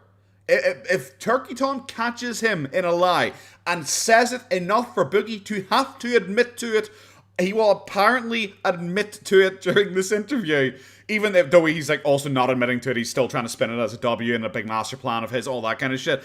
But now he's finally like, oh yeah, do you know what? I was like, a second ago he was like, what did I lie about? What did I even lie about? And then Turkey Tom's like, well, you lied about this. Oh yeah, I did do that. Oh my god, Boogie, he came, I've seen all his tweets about this. I haven't watched this, I've seen all his tweets about this with him fucking going like nuts and talking about how he's like laid to rest so many rumors about himself and how he did such a good job. And it's like, Boogie, what the fuck are you talking about? You actually look psychotic here, trying to argue the minutia of your fucking lies. Ties into the whole thing. That ties into the whole situation. Of course it does. I thought I was playing 4D chess. I was delusional. I thought I was playing 4D chess, and I'm like, so go easy on the Boogie. Has delusions. He has mementos, guys. Mementos. I'm going to get these sons of just to prove that they've actually swatted me. They're going to admit it. I thought I was playing 4D chess. No, I was just making an ass out of myself. I was being an idiot. But I hope that shows you the depths of delusion that I deal with from time to time. The depths of mementos, guys. Look, I realize I got caught in a lie. However, that lie existing proves mementos. See, guys? See? Mementos. I genuinely thought that was going to play out in my favor. I thought that they would, and they did. They proved that I'd been swatted several times, weaponized welfare checked several times that year. They proved it and said, look, he's wrong about the dates. He changed the dates. He lied. He lied. Nobody gave a shit. Nobody gave a shit that somebody was weaponizing welfare checks, wasting the time about the police and the rescue squads and the fire department. Because they all show up. What is he talking about? Suddenly he gives a shit about the police? He fucking hates the police. Doesn't he? Doesn't he? He keeps fucking complaining about the police on fucking Twitter because of the Frank Haas situation. Where, like, anytime there's, like, a fucking viral video of, like, the police being dicks or something like that, he'll reshare it and be like, because of my own negative interactions with the Arkansas Police Department, I can't really talk about this. However, they are all awful bastards, ACAB. That kind of shit. I was like, bro, I don't think you'd be like, oh my god, guys, they wasted the time of law enforcement. They have important jobs. Like, he suddenly gives a shit about that. Welfare checks. I don't know. I presume it's Kiwi Farms. I presume it's Sam and Polky. Polky. Maybe because of your threats of suicide, someone made a legitimate welfare check to your house? No, because they weren't vocal at that time. This was early of 2018. They weren't vocal at this time. Boogie, actually, you've been claiming your suicide, firstly, for literally your entire YouTube career. I'm going to start with that. Also, his first claim in regards to his VidCon thing, I remember because I went back through it, was he was talking about 2017, after the divorce, was when he was after the surgery and after they separated. The divorce didn't actually happen in 2018. That's when he started considering it. And I'm sorry, he is the type of person who he said he will, like, tell people, like, the quartering, he would tell the quartering in, like, private message that he was tempted to kill himself, and that's why he got upset about the quartering daring to call a welfare check on him. He said something along the lines of, and because it was on the kill stream with Medicare and all, he said something along the lines of, you know, when I'm saying something like that, it's me asking for help by telling you that's how bad I feel. I don't want you to actually do anything about it. It's just me trying to show you how sad I am. And it's like, what? You're literally just stating that you're trying to manipulate people. If you're trying to say, I actually don't want you to do anything, and I'm obviously not going to kill myself, I'm telling you I'm going to kill myself, so you will help me with stuff.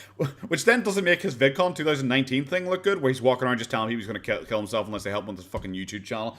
What are you fucking talking about? Is when the first one happened. So no, it wasn't until a DM in 2018. Wasn't it VidCon 2018 that you No, it was 2019. And it was 2019? Yeah, it was 2019. But yeah, for those of you who don't know, I had the intention of killing myself on my birthday of July 24th, 2019. And VidCon happened to be just before that. So I recorded like a Last Francis video. He also changed that because one of his claims was he wanted to kill himself before his birthday because he didn't want to reach 45. He wanted to kill himself before his birthday, so he'd die at 44. He also then changed that to he wanted to die at 45 on his birthday, like Shakespeare, because he thought it was a cool round number. That was one of his claims.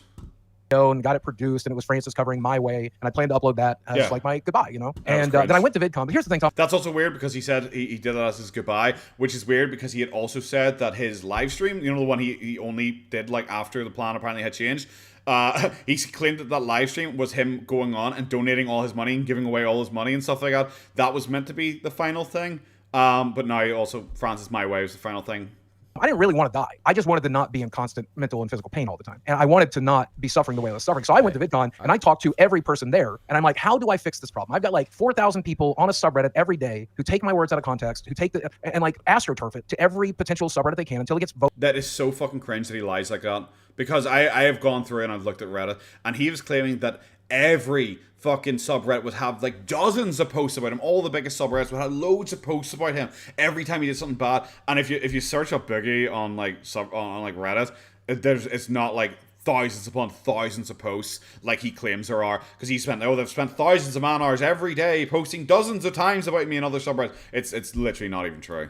Up. I make the front page of Reddit over and over again, sometimes for legitimate mistakes, but also with like bullshit things like I abuse women or I abused my ex-wife, and that shit fucks with me super bad. Mm-hmm. And like, how do I solve this problem? Because if I don't... But the stuff about him appearing on the front page, it wasn't like Sam and Tolkien astroturfing and like sharing it everywhere. It was Lucy Fox releasing a video. The girl you claimed, like... The girl you claimed was your girlfriend, and then later claimed to be just a sugar baby, and then later claimed to be a hooker you barely knew.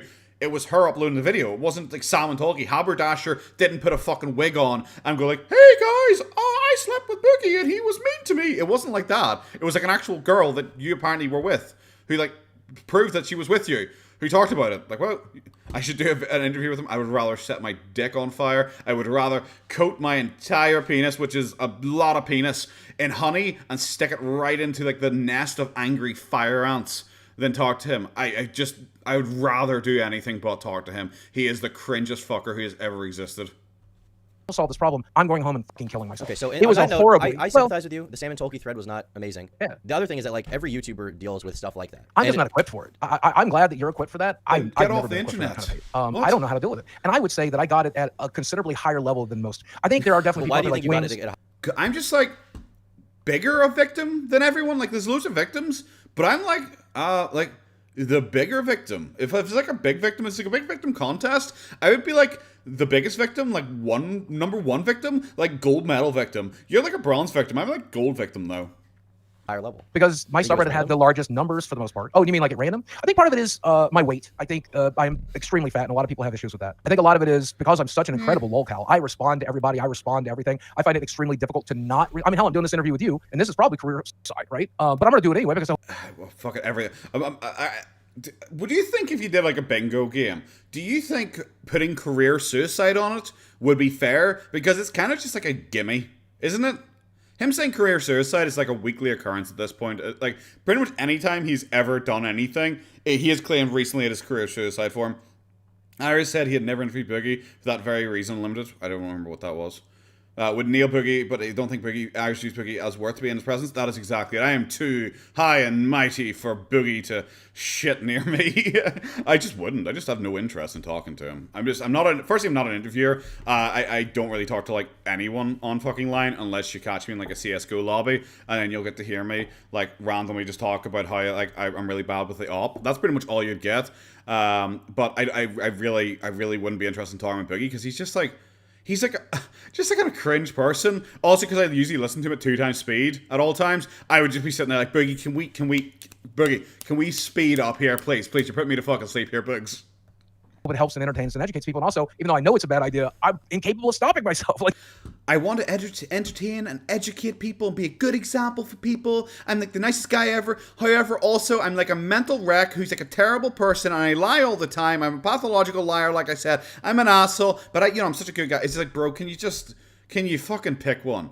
If you actually think you have all of these very, very negative issues, why are you online trying to tell people how to live their life? Maybe just don't.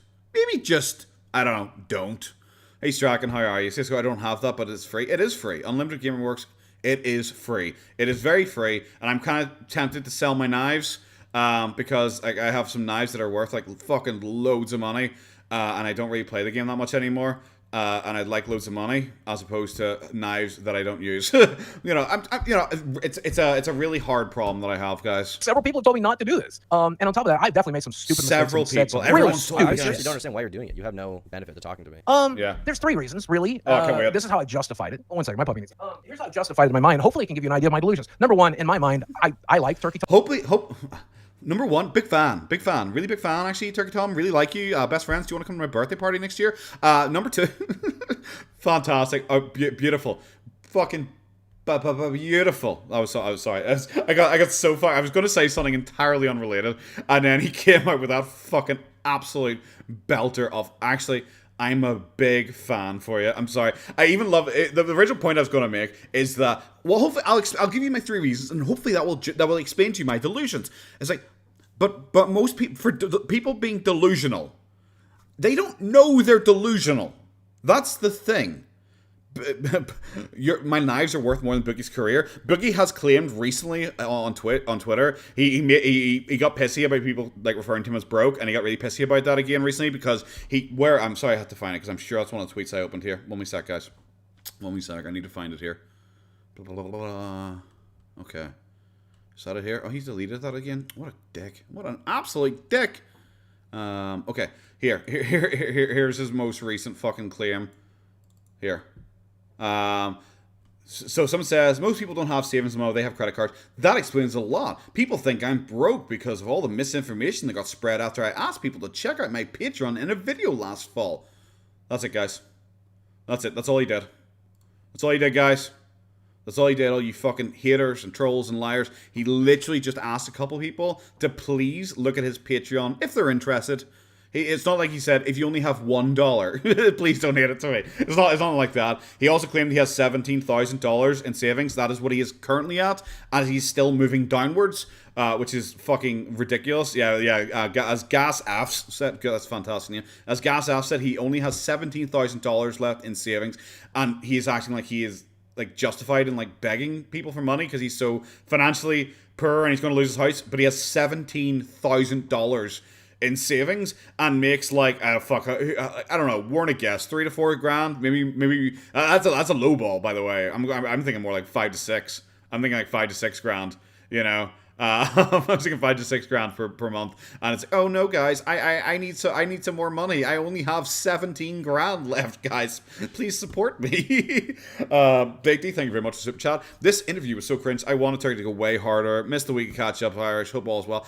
All is well, Big D. Thank you very much. I know I should try and get back to streaming more. However, been incredibly busy recently, and then obviously I had some issues earlier on this week. I want to try and get back to it more. I told myself after everything had happened, I was like, I'm not going to do the monthly recap. I told myself I'm not going to do the monthly. You know what? I'm about to talk here about my channel, give like an actual update on, and I'm just waiting for fucking. Is Jesus is the bread? I think it's going to be Jesus is the bread. I think $5 on up is Jesus is the bread. So I'm waiting for Jesus is the bread to suddenly start, and I don't want it just to randomly start in the middle of me fucking talking. Fucking my super chats are an absolute fucking nightmare. The lady hasn't reappeared, so I'm assuming Jesus is the bread is not coming back, so we'll talk about it. Originally I told myself I wasn't going to do the May recap because I was just not really in. There you go, Jesus is the bread. Jesus is the bread. Jesus is the bread.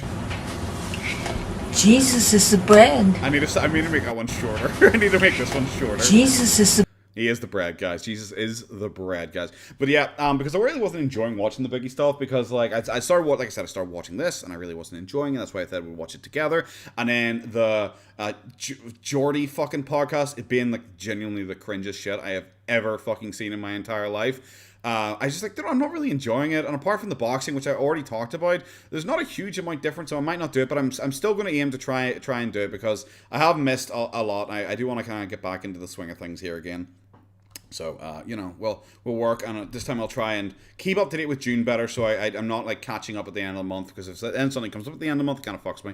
But, yeah, sorry, that was a wee waylay thing. We'll get back into this. I don't like everything you've done. I don't like everything you said. Same thing I said about iDubbbz. Same thing I'll say about Ethan Klein. Same thing I'll say about everybody. But there are parts about your content that I like, and I think I love that he just somehow he has to relate this back to talking about H3H3. He still has to just talk about H3H3 somehow.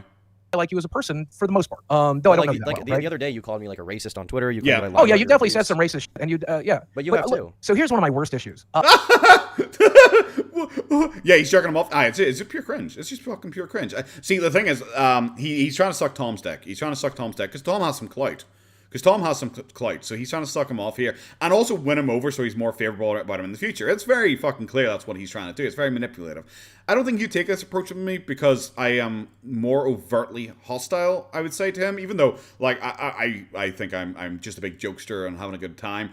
He would consider me as more overtly bad than Turkey Tom. I don't think he'd try and do this for me. Even if he like me and him somehow ever sat down to an interview, like he paid me fucking $80 billion gazillion dollars in blowjobs, I would probably still say no. But if we still somehow did it, I don't think he'd come and be like, actually, do you know what? I'm a big fan of you and I really like your videos on other people, like your Amber Lynn content. Love it. I don't think he'd do anything like that.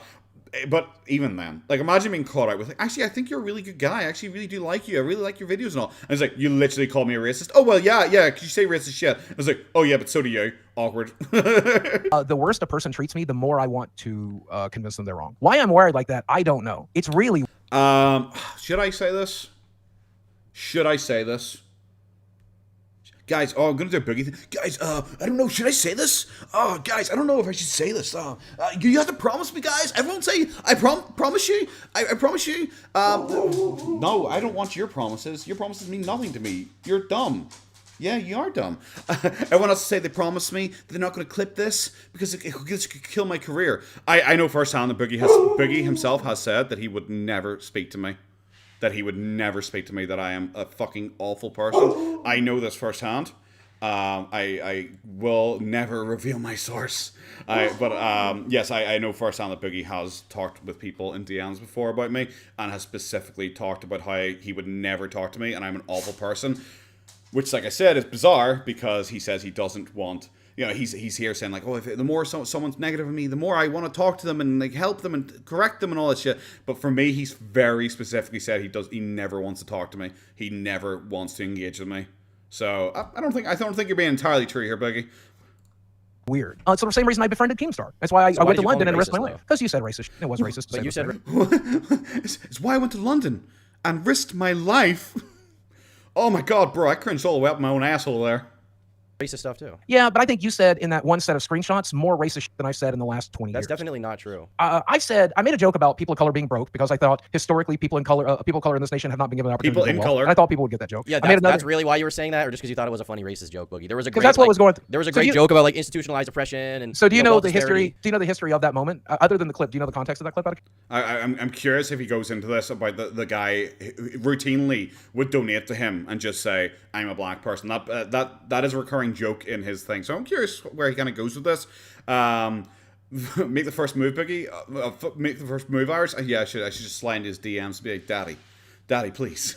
Curiosity. So I have a friend named Kelsey, who would donate to my live stream every time I live stream, 5 nights a week almost. And he had a username called Sparkle Dump, and he would always donate with the message, "I'm a black person." And I would try to riff on that every time. And like the first time he did it, I said So you something made a like, joke. So you made a joke. Yeah, This so context black. doesn't change anything. I'm not saying you're racist. I'm saying you made a joke. I'm saying it's ridiculous for you to call. He's such a he's so bad. He's trying to like do this big grand, like the double cancer thing. It's like, oh guys, you don't understand.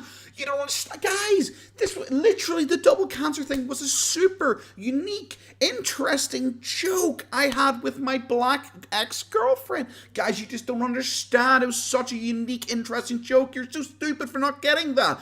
Exactly the same shit. I've never heard him fucking. Maybe he has in some points where I haven't seen, but I've seen lots of people talk about this. I've never once seen Boogie claim this as a fucking defense that this is a close friend of mine who does this, and we would riff back and forth. Once again, to be like, I am friends with the person I made this off-color joke with, as such, it is okay. Is he just going to do that about fucking everyone now? Is he going to say he was friends with the kids of Uvalde when he fucking said he was going to go there and film content? Is that going to be his thing in like a fucking couple of years' time? It's like, guys, you don't realize I was friends with all those kids in Uvalde, so it was okay. Call me racist. When I have people from other Boogie accounts combing through your old internet to find you saying, "Are even you more racist?" stuff about That's black out of girls. curiosity. Are you racist? Am I racist? Yeah. Like, do you dislike people of color? No. Do you think less of people of color? No. Do you think less of Jewish people? No. Why do you feel comfortable making those jokes? Because I've made maybe 4 of those jokes in 20 years, and I feel very you uncomfortable fucking having. No, you haven't. Fuck off. It is so fucking cringe. Oh my god, is he actually like doing so badly in this debate? He is now pulling out his fucking soapbox. But Tom, can you please confirm on my interview that you are not a racist? Because just so you know, that you would even feel comfortable making those jokes. I've been overtaken by the vapors. Oh my Christ, fucking calm down. It's a joke, bro. Like, oh my god, holy shit.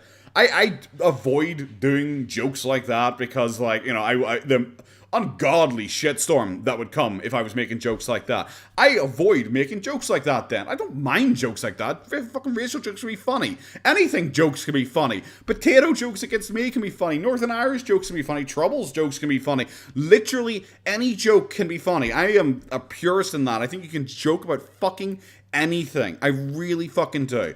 But this fucking purity testing bullshit, like, Tom, confirm to me right now that you are not actually a racist. No, you say you're not a racist? Well, it's kind of suspicious that you make jokes like that then. It's like, why? Why? Like, this is apparently a good faith interview, and now he's interviewing Turkey Tom about how racist he is, because he's apparently made racist jokes before. And now Boogie is like, answer me honestly in Turkish. I was like, okay, yes, no, I'm not a racist. And he's like, really though? It's like, amazing. Brilliant. Them. No, you you can count them. Dude, you claimed to be a 4chan guy. You went on fucking debated podcast. You were like, I said fuck this, fuck that. Actually, I will tell you. So let's be honest about that. Is that it? Is this it? Is this what? Because Boogie said his video was demonetized, and that's why he took it down. Not because he's ashamed of it, obviously. It's because Tom insisted on using homosexual slurs, which is like really weird. I was like, why is he trying to like grandstand about that? Like Jesus Christ, what? Was he calling so? Like, because I was wondering what the context was. Like, did Tom call him like an F slur? Did Tom and like call him like a homophobic term or something like that. Apparently not. He was quoting Boogie. He was quoting Boogie when he fucking said it.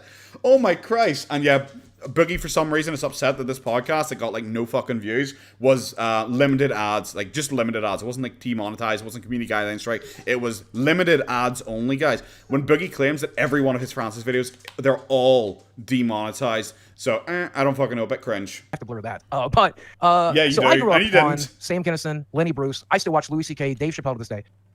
Tom, you don't understand. When you make those jokes, you're racist. But when I make those jokes, it's because I grew up with all these comedians, so it's okay that I did it. Fuck right off. I watch you. I watched old school. Okay, so you understand people like to make consume. jokes. Yeah, of course. So why the fuck are you mad at me for shit I said in private on Discord, Boogie? I just thought you called me racist in that video, so calling you racist. I didn't call you fair. racist in the video. Did you not bring up like old racist clips in that video or something like that? No. Oh, well, okay. Well, that's what I thought you did. See, again, I'm functioning on my limited capacity of brain power. Don't you think you should... I got so ass mad at something that I assume you said, or in my opinion, didn't actually assume Tom said, but instead is trying to twist it to pretend that Tom said it because that is what Boogie does. This is what is this? Boogie actually thought he came out looking fucking good from this. Where Boogie's like, you called me a racist, and Tom's like, what? No, I didn't. Oh, okay. That's a really good point. You should run for councillor. You're very vocal tonight. I haven't done much recording, like I said, because I've obviously been busy. Even my like other channel, I haven't done any recording. So I think she's like, what the fuck are you talking to yourself for, Dad? Like, get off the internet then? Probably not. It's my only income. I'm a disabled man. I don't really. Something that has been driving me nuts for months. Are you still using Windows 7? I am. Dylan, I am. I am still using Windows 7. My computer hasn't had a single upgrade since 2013, I think it is. I bought my computer in 2013 and it was like pretty top of the line, and then I never upgraded it since then. So, yes, there you go. Ooh, my bad. That just makes sense from my computer talk as well. Ooh, my bad, guys.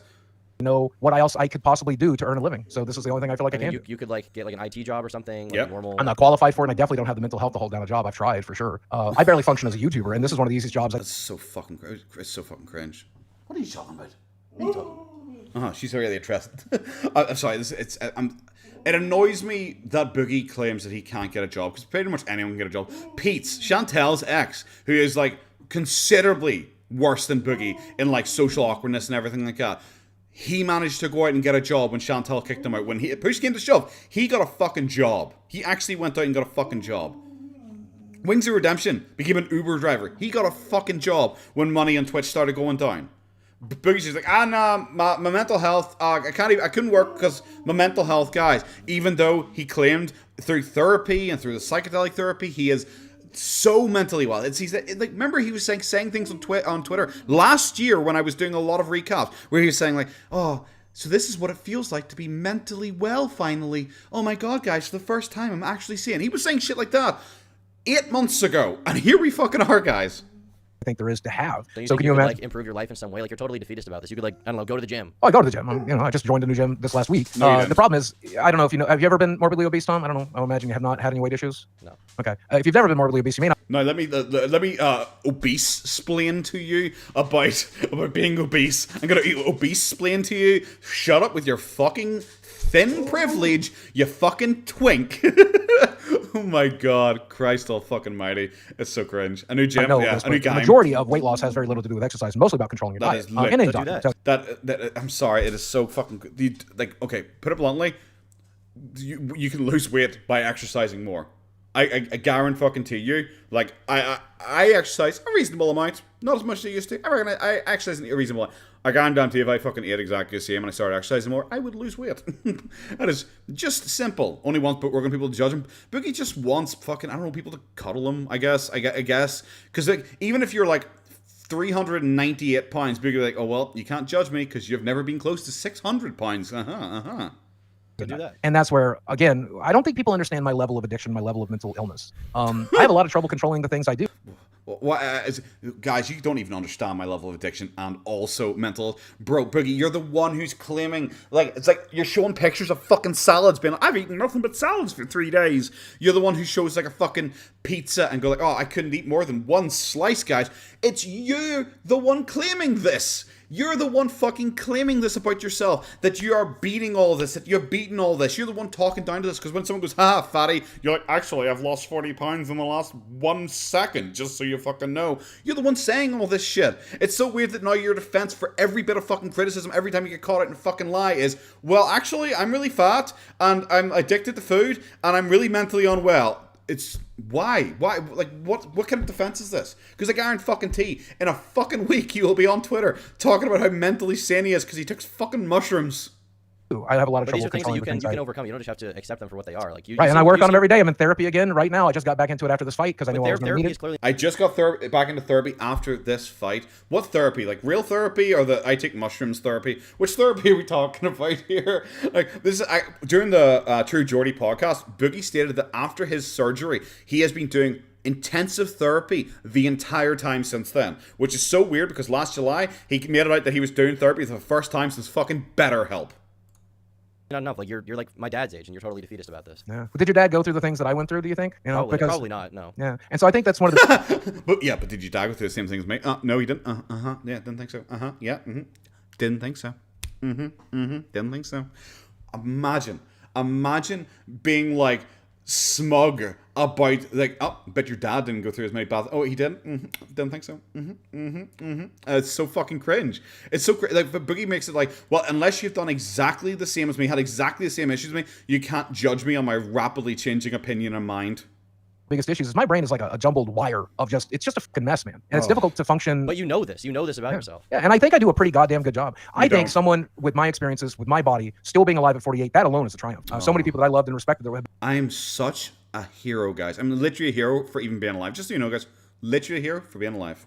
And my size have already died by the time they're this age. John Candy, Ralphie May, so many incredibly much more intelligent and talented people than I ever was, right? I've outlived them all, and that sucks. Doesn't that give you the inspiration, though? Like, you could change your lifestyle, change your diet? But I have. Like, I've lost 200 pounds in the last 5 years and kept it off, and I'm really proud of that. I've gotten therapy. I've done psychedelics. I'm communicating with you.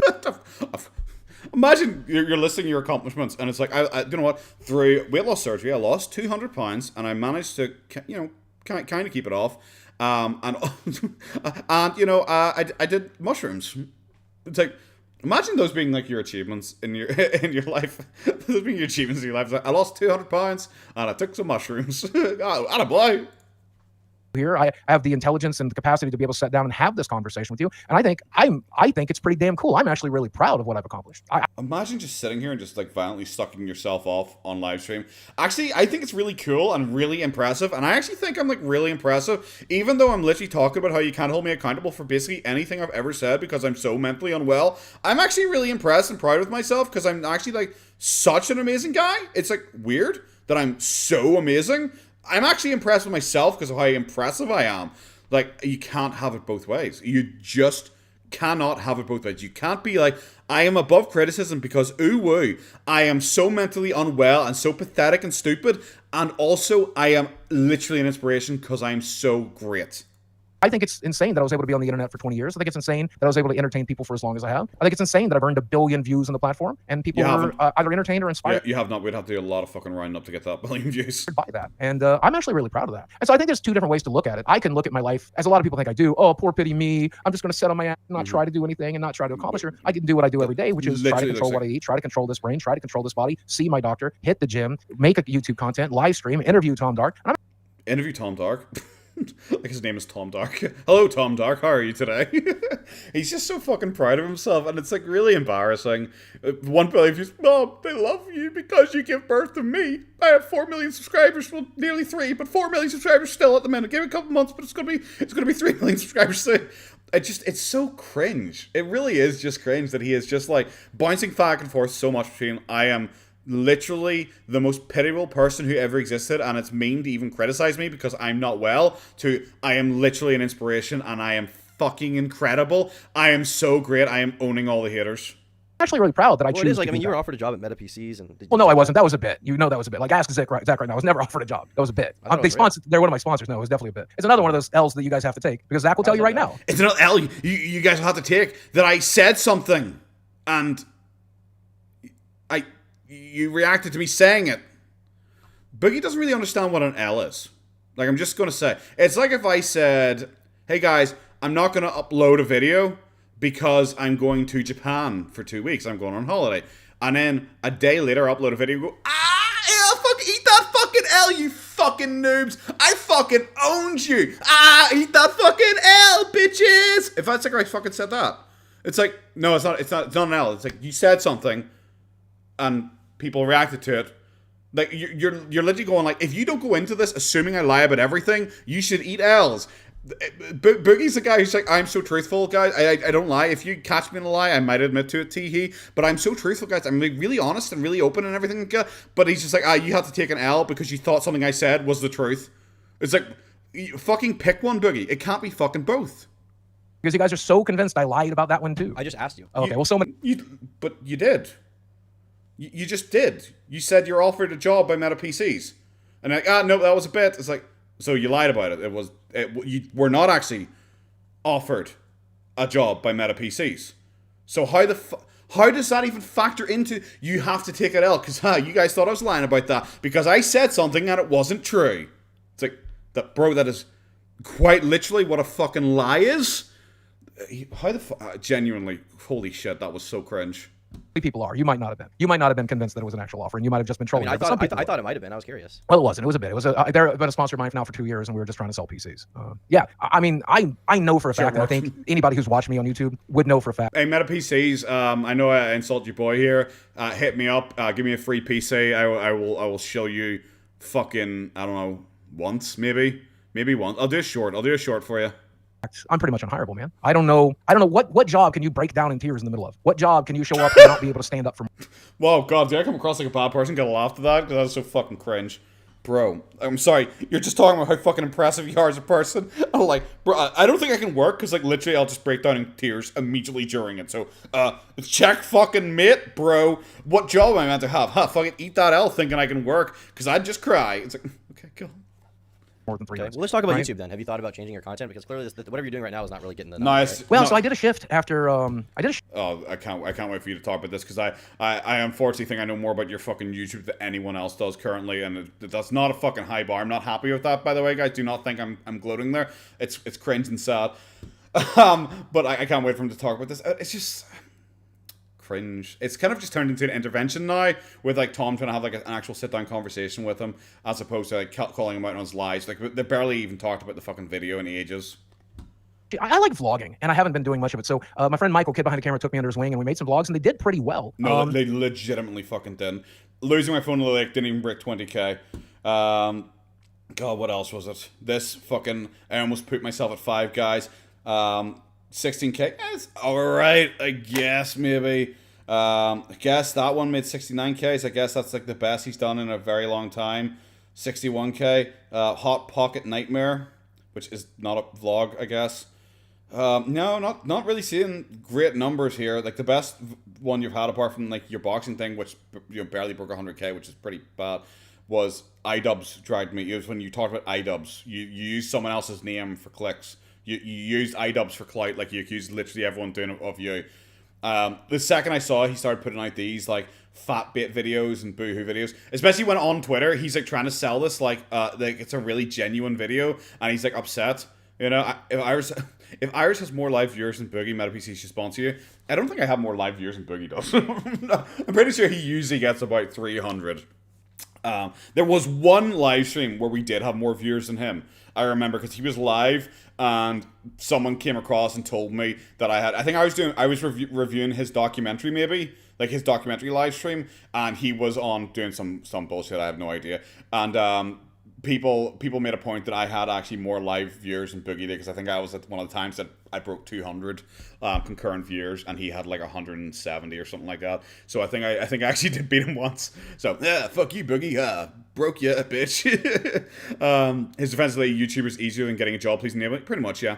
Pretty much, because YouTube is easy. YouTube is an incredibly easy job, especially for his level of like content, where it's like there literally is no level. there is no level of content. It is just nonsense. It is just absolute dog shit. His live streams have, I don't know, less energy, I would say, than my ones. Not to suck my own dick, because I'm dog shit at this. We all know that. But his live streams have like no energy. Yeah, it's not really enjoyable to watch.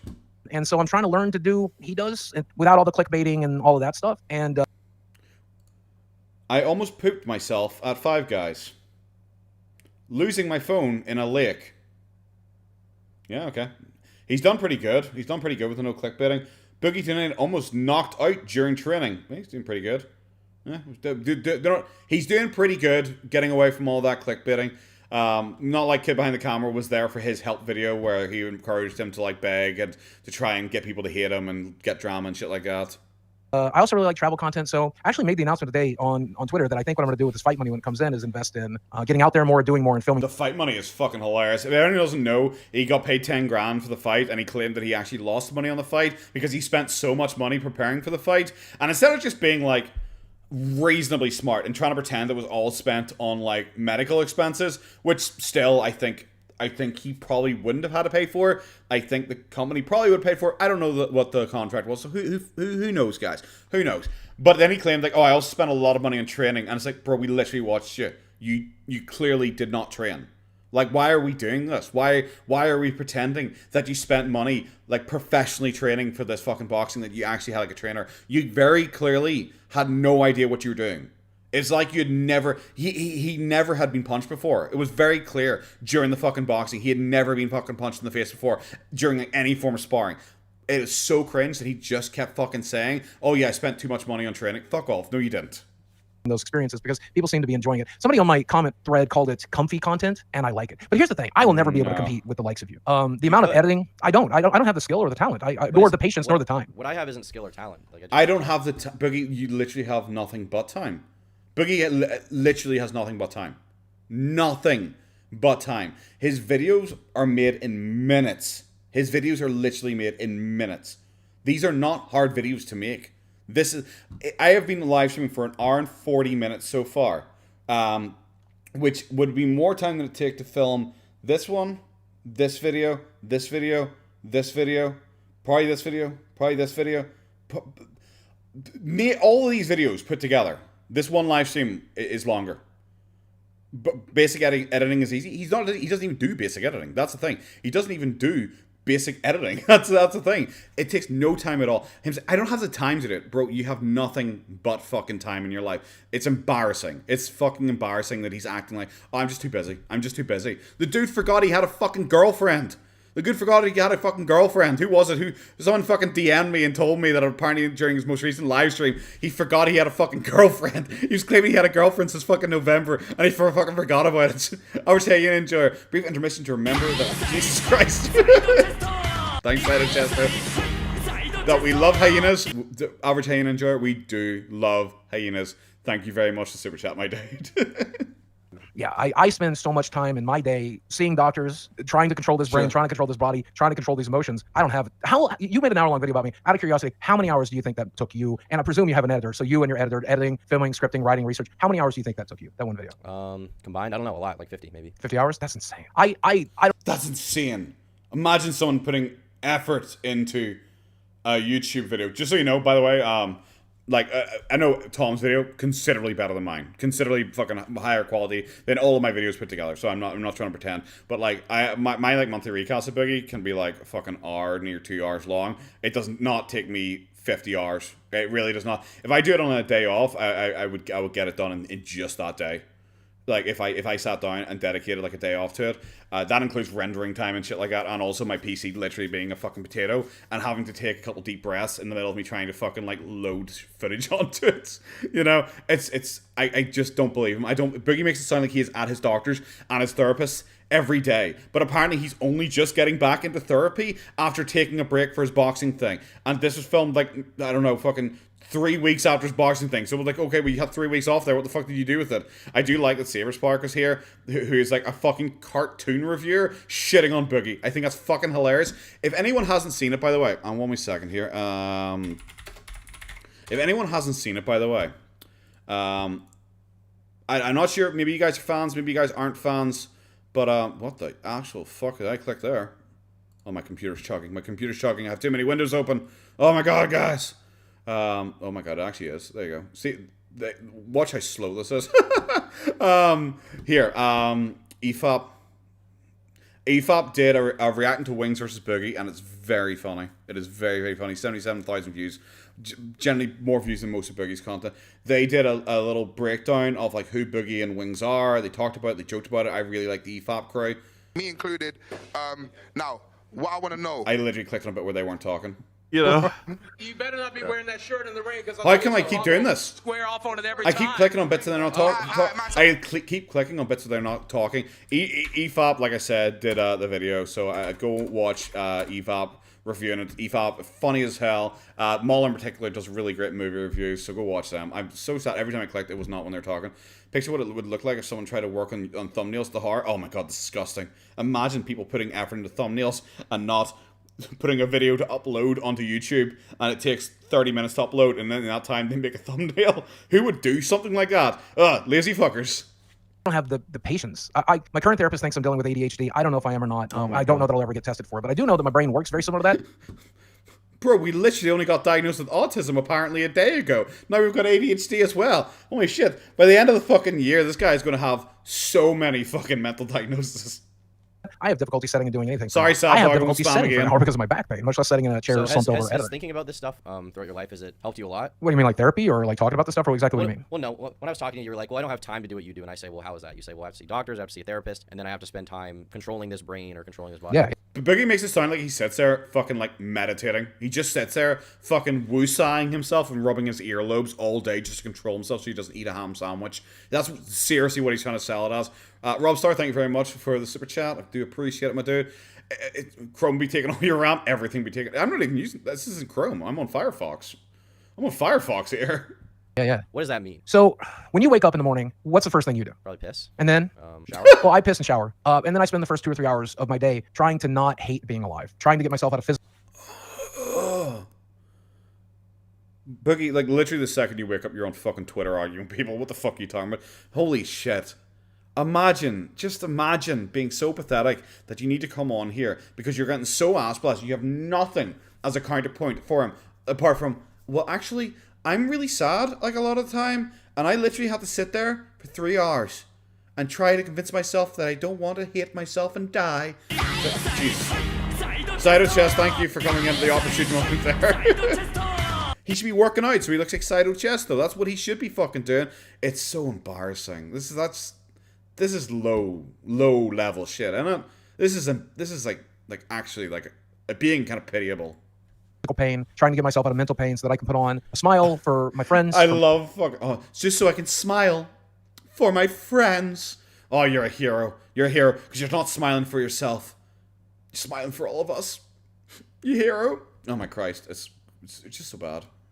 My audience, for the people that care, for the people at the gas station when I go get gas, or at the pharmacy when I go get my meds. But is that something like ruminating on that ever like change your life for the better? Yes, because otherwise I will make it similar to the catastrophic mistakes I've made on YouTube. I'll make those catastrophic mistakes at the gas station, at the pharmacy, with a friend. I have to spend that time. Yeah, you might just pull out a gun and shoot it in the air around them. You know, I'm just saying. I'm just saying. I wonder if he's going to challenge Turkey Tom and claim it was a school zone, because that's something he always has claimed, but he hasn't challenged him yet on the school zone shooting. Meditating. I mean, for all lack of a better term, meditating and learning to get my brain into a function. Oh, he is meditating. That's right. It sucks, but that's what it is. I got up today at 10 a.m. It just takes time. Boogie has apparently been in and out of therapy for like 20, 30 years at this point. And it's just like, bro, I'm sorry. We're just at the stage where it's like, you're like 50, mate.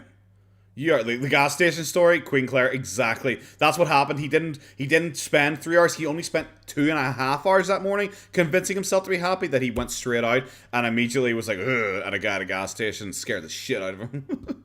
Forgot about that. Does he trauma dump on the gas station clerk, Papa Gut? Did he actually say that? I need to watch Papa Gut. I need to say it. Do you know what I've done today? I've done nothing but prepare for this interview so that I would not lose my emotions. I wouldn't cry in front of you. I wouldn't lose my temper in front of you. I have literally played a handful of video games. I talked to my girlfriend. I played with my dogs. Sure. I did all of these things so that I would be in the right headspace for this interview so I wouldn't make a complete How much did talking to your girlfriend cost you today? and utter ass out of myself. And that's, I will spend the rest of this night ruminating over what we talked about here, beating myself up and trying not to have a meltdown on Twitter because that's just how my brain works for whatever reason. I don't know why it is the way that It's like just the constant defense. The only defense he has is, guys, I'm like tote sad. Like literally, I'm like tote sad. It's like I said, it just doesn't work with him then patting himself in the ass and saying, I am amazed with myself. I'm so impressed with myself. I'm so amazing. Like, oh my God, guys, I'm so impressive. I'm literally a legend of YouTube. I'm so cool. I'm such a role model. And it's like, I literally have to sit there for 3 hours just every morning just so I don't cry. It's like, okay, cool. It is, but that's the brain I live in. You know, it sucks. Yeah. But yeah. So to go back to some of the things that I've lied about in the past, one of the things I wanted to bring up. You are convinced, and you made a video, and we talked about this prior, that I have alt accounts on Twitter, and I pretend to like my own tweets or pretend to be a girl that likes me or something like that. I skimmed through the video, so I don't know. I don't know if you do right now, but you did. No, I never did. And it's so interesting because they were doing it so badly. Why would I continue to do it the first time I got called out if I was doing it? And because you're claiming that you aren't doing it. That's not even a defense. Oh, if I get called out for it, why would I keep doing it? It's like, because you denied doing it. If you're like, yeah, okay, it was me, and then started doing it again, then like, then people would say, why the fuck are you still doing it? You already admitted it was you, but you're denying it was you. So your argument of why would I keep... It's like he tried to make us claim ages ago when someone said, when it was like Frank Hassel said, you got my YouTube account taken down. You got my YouTube video taken down where he was laughing at Boogie and taking piss at Boogie. Boogie's like, no, I didn't do that. If I had the power to do something like that, wouldn't I take down the Lucy Fox video where she was calling me an abuser? Wouldn't I take that down? It's like, no, it's kind of different. There's a difference between like someone saying this guy who she didn't even name Boogie during the video, saying I was abused, to Frank Hassel like mocking and insulting and picking on Boogie constantly. You know? It's so weird that he thinks that there is some form of equivalence there, and it's like, gotcha. It's just like this, where Boogie thinks that's a gotcha. It's like, oh, well, why would I keep using alt accounts if people guessed it was my alt account? It's like, because you denied it was your alt account, and are still denying it. So, of course, you could just keep doing it, because you just have to keep denying it was you. Like, it's so easy. What is the best way that Boogie can move on? I don't think he can. Boogie is a perpetual victim. He's a perpetual victim. He doesn't like the people mock him. He doesn't like people like him. He has to argue with everyone online because he has to be right about everything. He has to try and get owns and dunks on people. And even if like he can't do that with words, then he has to do it by doing pity party shit. He'll never move on. The best thing Boogie could do for his mental health, and probably just so he could stop being such a fucking idiot, is probably just to delete his Twitter and to stop engaging with people online because he's not good at it. Because he just gets upset about people constantly. How much of that fight money is going to go on the sugar boobies, do you think? Well, he did say he's doing travel content, and on a live stream previously, Boogie said that anytime he does travel content, it is literally just him filming his booty calls. Why would I do it so badly? Why would I do it at all? You do almost everything badly. Why would you continue? Totally... Oh my fucking god! That's an anger sip. That is a fucking anger sip. That is an anger sip because he's trying to like act like he's like uncaring and like just ignoring the situation. Oh my god, he got fucking blasted by Tom. Holy shit. Why would I do so badly? Well, you do everything so badly. I couldn't have fucking put it better myself. Masochistic about it. If someone calls you out for something, you almost are tempted to just do it forever. Yeah, well, it depends. Give me an example of something you think that's that. Well, I did. Literally just that. You have to give me an example of that. He is literally talking about the example of fucking already. Or like with the SWAT, or like we'll just go back to the swatting thing. That's a super easy thing. Instead of just like copying to it right away and being like, actually, I was talking about these dates. Instead, you made up a lie about having a secret deal with a police station, wherein they would hide evidence that they were coming to your house. Okay, but that's not delusion. You lied about that. I convinced. Delusion. Tom, you aren't getting it. Delusion. Tom, delusion. Fantastic. Myself that lying about that. We're gonna have to speed this up because we're nearly fucking 2 hours and we're half an hour into this bullshit. Would give me the best possible result. Okay, so that's an example of delusion. You had an easy out. Instead, you took the wrong path clearly, and that's the same thing with the alt accounts. Why would you do it so poorly? Well, you like to do things poorly. Why would you keep doing it after you got called out? Because you love to do everything after you get called out. When you get called out for fence sitting, you immediately start arguing about how you're not a fence sitter, and then you are a fence sitter, and then you're not one. Well, so I do think this is a perfect example of what I was talking about earlier. I'm very bad at communicating. I don't know if it's the way my brain is wired. I don't know. No problem, Caroline. Autism. Have a good one. I have a very difficult time understanding how other people are going to take things when I say them, and then I don't have very good control of filtering. If it's not my delusions, it's my autism. Fantastic. He's got a fucking excuse for everything. Holy shit. Myself. Those are two bad things I'm very bad at, and they ultimately come out as a horrible combination of things to have, right? Especially. Then stop doing. Now it's just like whipping himself. Like, oh, I'm so bad, guys. I'm so bad. I'm so evil. It's like if you are able to acknowledge that it is so bad, that your mixture of your apparent autism that you are diagnosed with, aren't diagnosed with, don't believe you're diagnosed with, actually haven't been diagnosed with, but kind of talked about maybe being diagnosed with, mixed with your new ADHD thing that you're kind of diagnosed with, whatever, maybe just like, don't be online. If you say that a mixture of all your mental health issues make it really bad for you online with how you interact with people and yet you causes this shit, maybe just stop. Maybe just stop. It really is that simple. Like there have been times, because I'm generally fairly chill online. I used to like messing with people and trolling more and stuff like that, but I generally don't really do it that much anymore because I got a bit more of a public presence, you know. So I don't really troll people as much on my like Twitter accounts as I usually would. But I can control myself. I have seen so many fucking messages. I'm like, oh my god, I want to shit all over this person, and I will like type a message out, and I'll be, okay, I'm good, and I'll just delete the message. Then I don't post it. Like that's what you should be like. If you can't control yourself to that extent, you really shouldn't be online acting like you're a good role model for people online. In this sphere that we're in. And so like, because I have bullshit people, like exactly, I lied about the swatting thing. That was a very stupid thing to do. To change those dates was a dumb fucking thing to do. And because I lied there and I got caught. It's bad that Tom is letting him get away with just trying to boil down the swatting thing. Like I said, once again, referring to it as swatting, as opposed to what he's claiming is a weaponized welfare check, which he's now doing again. Tom's just letting him get away with just claiming that it's only moving the dates. That's all he's done. He only slightly changed the date. That's all he did. He's kind of let him get away with that. I understand why you don't believe me on the alt accounts. There's no way that I can convince you otherwise. I can't find out who actually was doing that. I can't prove to you that they did it. I can't prove to you where I was when I did it. And so one of the biggest issues is also with the hacking thing. You claim that your Twitter account was hacked, and it did. That actually happened. I immediately went to a second account and was tweeting from it the whole time. Why would I go to a second account and tweet from it the whole time? To make it look real, obviously. Yeah. Duh. Is that the best thing? He is so bad at like, bet you didn't expect this. It's like, no, we did, because that's literally what you do. It's literally what you do is to go onto another account and say, hi there, I'm the real Boogie. My main account has been hacked, because you're even drawing attention to the hack in case people didn't notice it. You're specifically drawing attention to it. It actually makes it look worse that you're there instantly to see yourself get hacked and start tweeting about you being hacked. And actually looks worse. If my fucking Twitter got hacked, I would notice a fucking month later. When people are like, why do you keep spamming crypto links at me? I would notice then. It's actually suspicious that Boogie would be there straight a fucking way. Boogie's still arguing this point, even though Tom posted about the fucking company, explaining, no, you cannot get hacked the way Boogie claimed you did. I love the credit that you're giving me here, and that's amazing that you think I'm that level of mastermind, but I'm just... Boogie, you literally claimed earlier on that you were a fucking mastermind playing 4D chess. Can you fucking stick to one?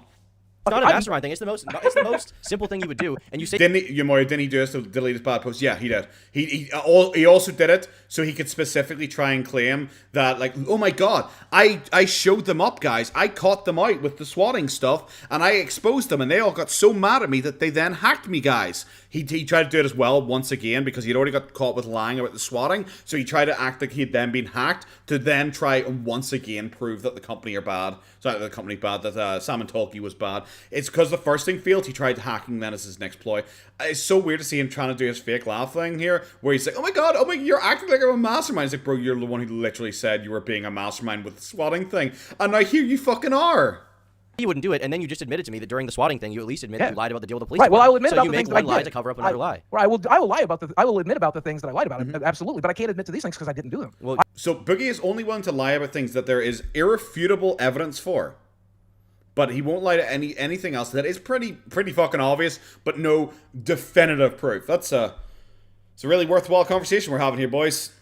I got hacked. That's you'll say you reality. can do them right now because I don't have the evidence to spit. Well, no, I stood by them the whole time, and you'll never have evidence because you might find evidence that you can mislead others with to think that you're right. I mean, for example, but there is no evidence with the hacking thing. You were like, it happened through this mob crush thing, and then mob crush tweets out, no, it actually wasn't that. Well, no, that was just my best. And then that you was take a just look my at what they best actually did during the hacking. Think about it. If I'm a hater who wants to hack you, right? Why would I not leak anything? I think the same reason they created the Twitter accounts that you're talking about, and they did it in the way that they did it because they want me to look bad. I think they want me to look bad. What the fuck is he talking? Oh, well, the reason they didn't leak any dirt on me from my DMs or anything like that is they were trying to make me look bad by not leaking anything on me or posting like my dick pic or anything. No, they weren't doing any of that. They purposely didn't do it after hacking me to make me look. What the fuck? What doesn't even make? Literally doesn't even make fucking sense. Way more from leaking your messages. There was nothing to leak. There definitely everyone's. No, there really isn't. Like I'll give you access to my Twitter account. Okay. There's nothing to leak. There's nothing interesting there. There's nothing interesting there. If they got into my Twitter account, they're not going to find anything interesting. So you think that? I'm gonna. Should I say this? Like I said the information I receive from people, because I have talked to a couple people who have talked to Boogie. I'm gonna leave it at that. I've talked to a couple people who've talked to Boogie. I'm gonna leave it at that. And I've seen DMs where he has discussed me. So I don't think there's no dirt.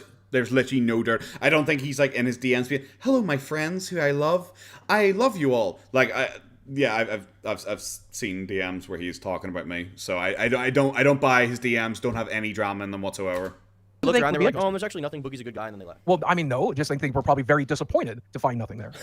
Oh my god, imagine he's actually trying to spin this into this hack. It actually apparently proves that he's such a nice person. He goes, oh, I was hacked by trolls, and they were sad because it turned out I actually am literally Jesus, and they had nothing to use against me, for I am a fuck right off. Taking more time to go through all your messages. Well, I mean, they had over a 7 week. years. I was locked out of my account for over a week. It took. I literally had to have a brand sponsor reach out to another creator who knew somebody at Twitter to get the account back because they changed the recovery information immediately. So yeah, they had a week and a half to go through it. There's nothing there to find. Who do they change the recovery information to? Surely be fairly easy to try and track them down based on that. Right. I'm a really boring person for the most part. But in the things that I'm not boring in, like for example, I have somebody I've been dating for the last 7 months. I don't leave a paper trail. I don't follow her on any social media accounts. I don't take photos with her. I don't even really go anywhere. But you literally just said you're going to start vlogging with her. How the fuck do you not leave a paper trail? What? In public with her because that's something people would. You've claimed they've gone out and met her before. What the fuck are you talking about?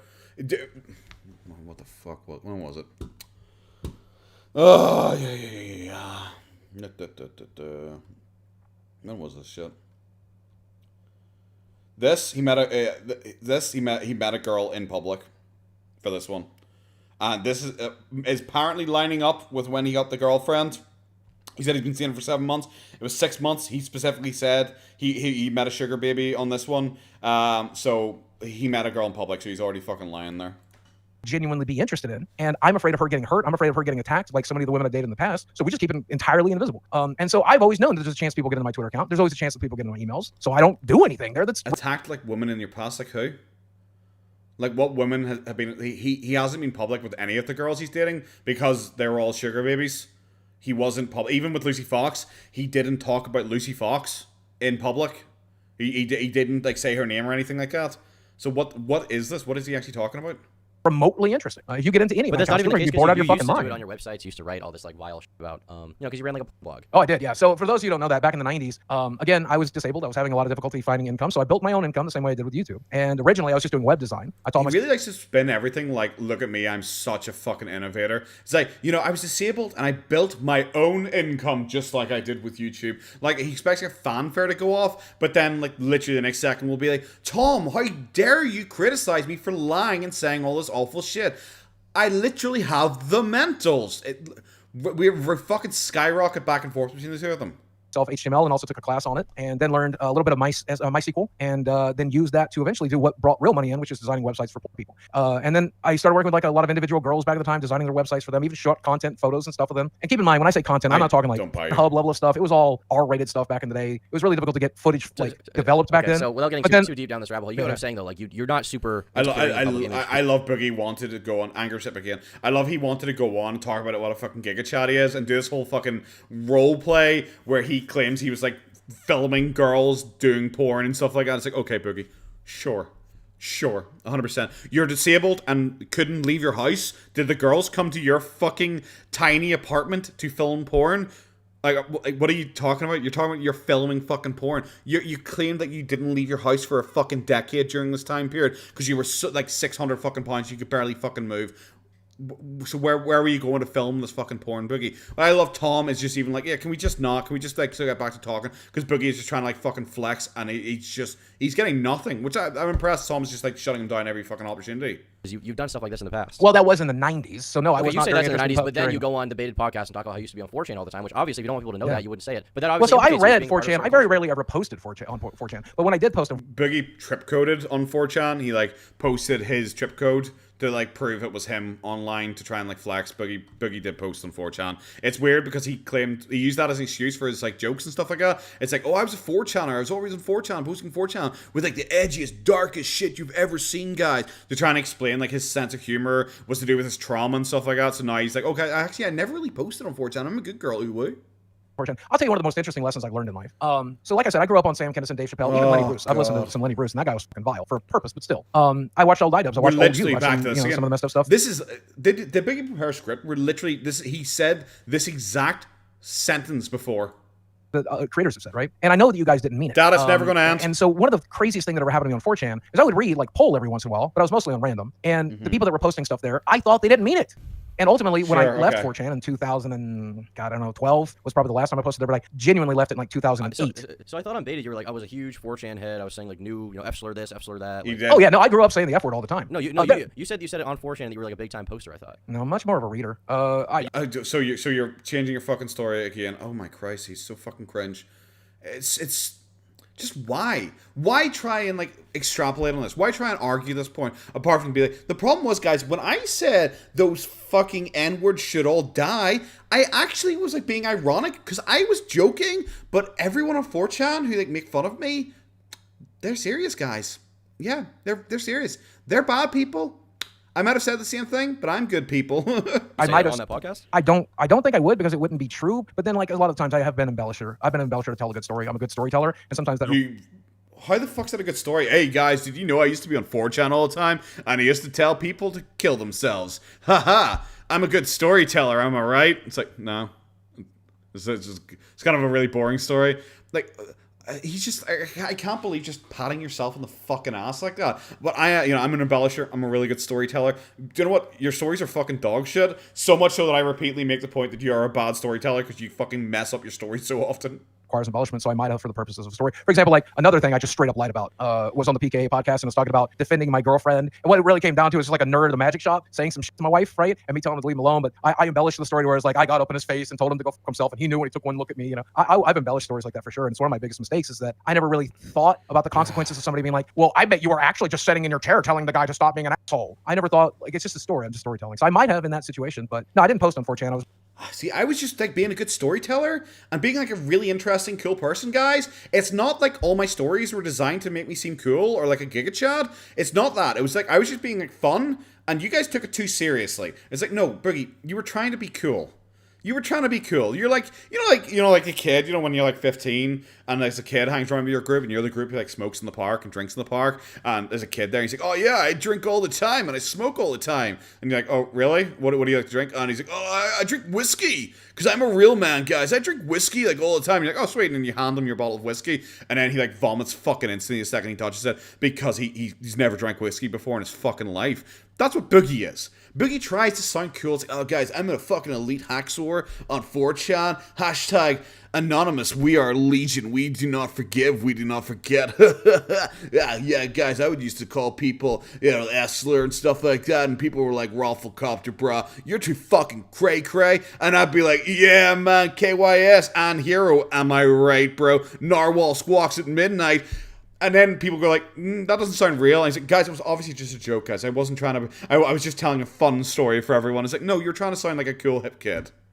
By the way, man, I'm going to start streaming on Twitter and YouTube hopefully this fall. Needing a PC for sure. Do you know what? Lisa, I am proof that you do not need a PC. You do not need a PC because I'm literally streaming here on a fucking potato. Anyone can fucking do this shit. But no, cool. I hope you have fun. I didn't even know you could stream on Twitter, so good work. I hope it works out well for you.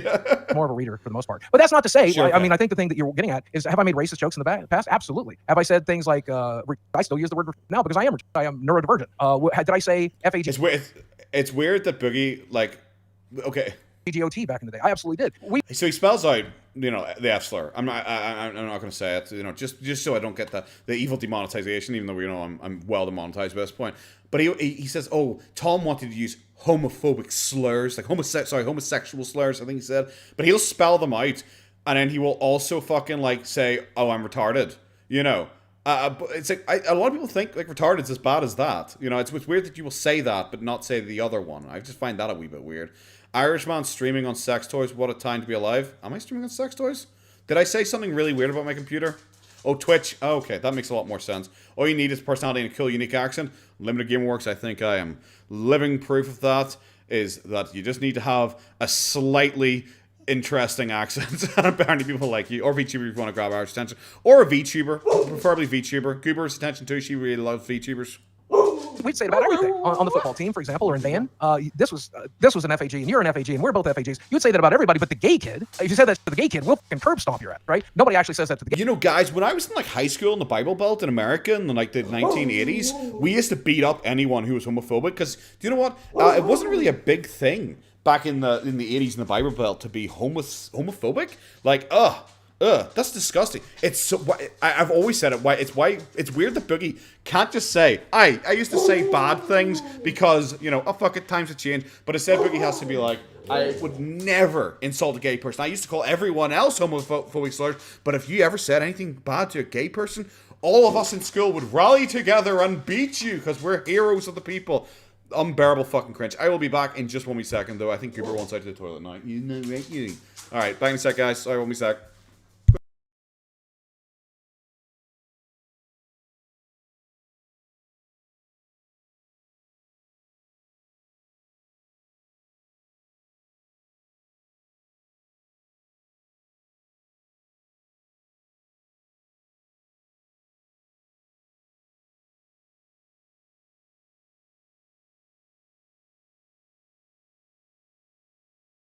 Unlimited blame, GamerWorks, nothing now.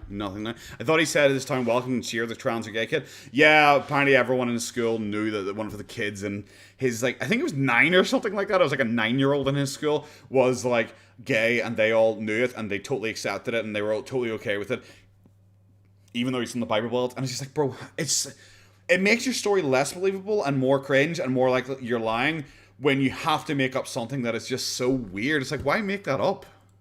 Hey kid, that's a fucking slur when you use it that way, right? So because of that, if you understand the context, why did it bother you so much to the point that you felt the need to, I think you deleted the tweet now, but you tweeted, you were like, here's Turkey Tom, by the way, with like a because I thought you were calling me out on being racist, so I was like, I'm gonna call him out on the same thing. Yeah. But why would you ever think that? Because I thought it was hypocritical to call me out on making racist jokes if you've made racist jokes. But where did you get the understanding that I called you out for being racist? Delusion.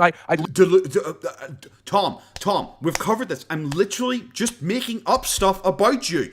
Tom, how are you not getting this? I'm just making stuff up to smear your name so people don't listen to you. Tom, how are you not imagine just sitting here and that is your defense. Your defense is, I was just making stuff up about you. That's it. That is his entire defense for like 80% of Tom's video is, I was just making stuff up about you. Yeah, I was just making stuff up about you. Yeah, no, I was just smearing your name. Yeah, it just was. It's kind of, Boogie, if you're watching this still at this point, you haven't fallen asleep yet because you just are too busy, you're too busy of a man, you can't possibly watch 2 hours of content.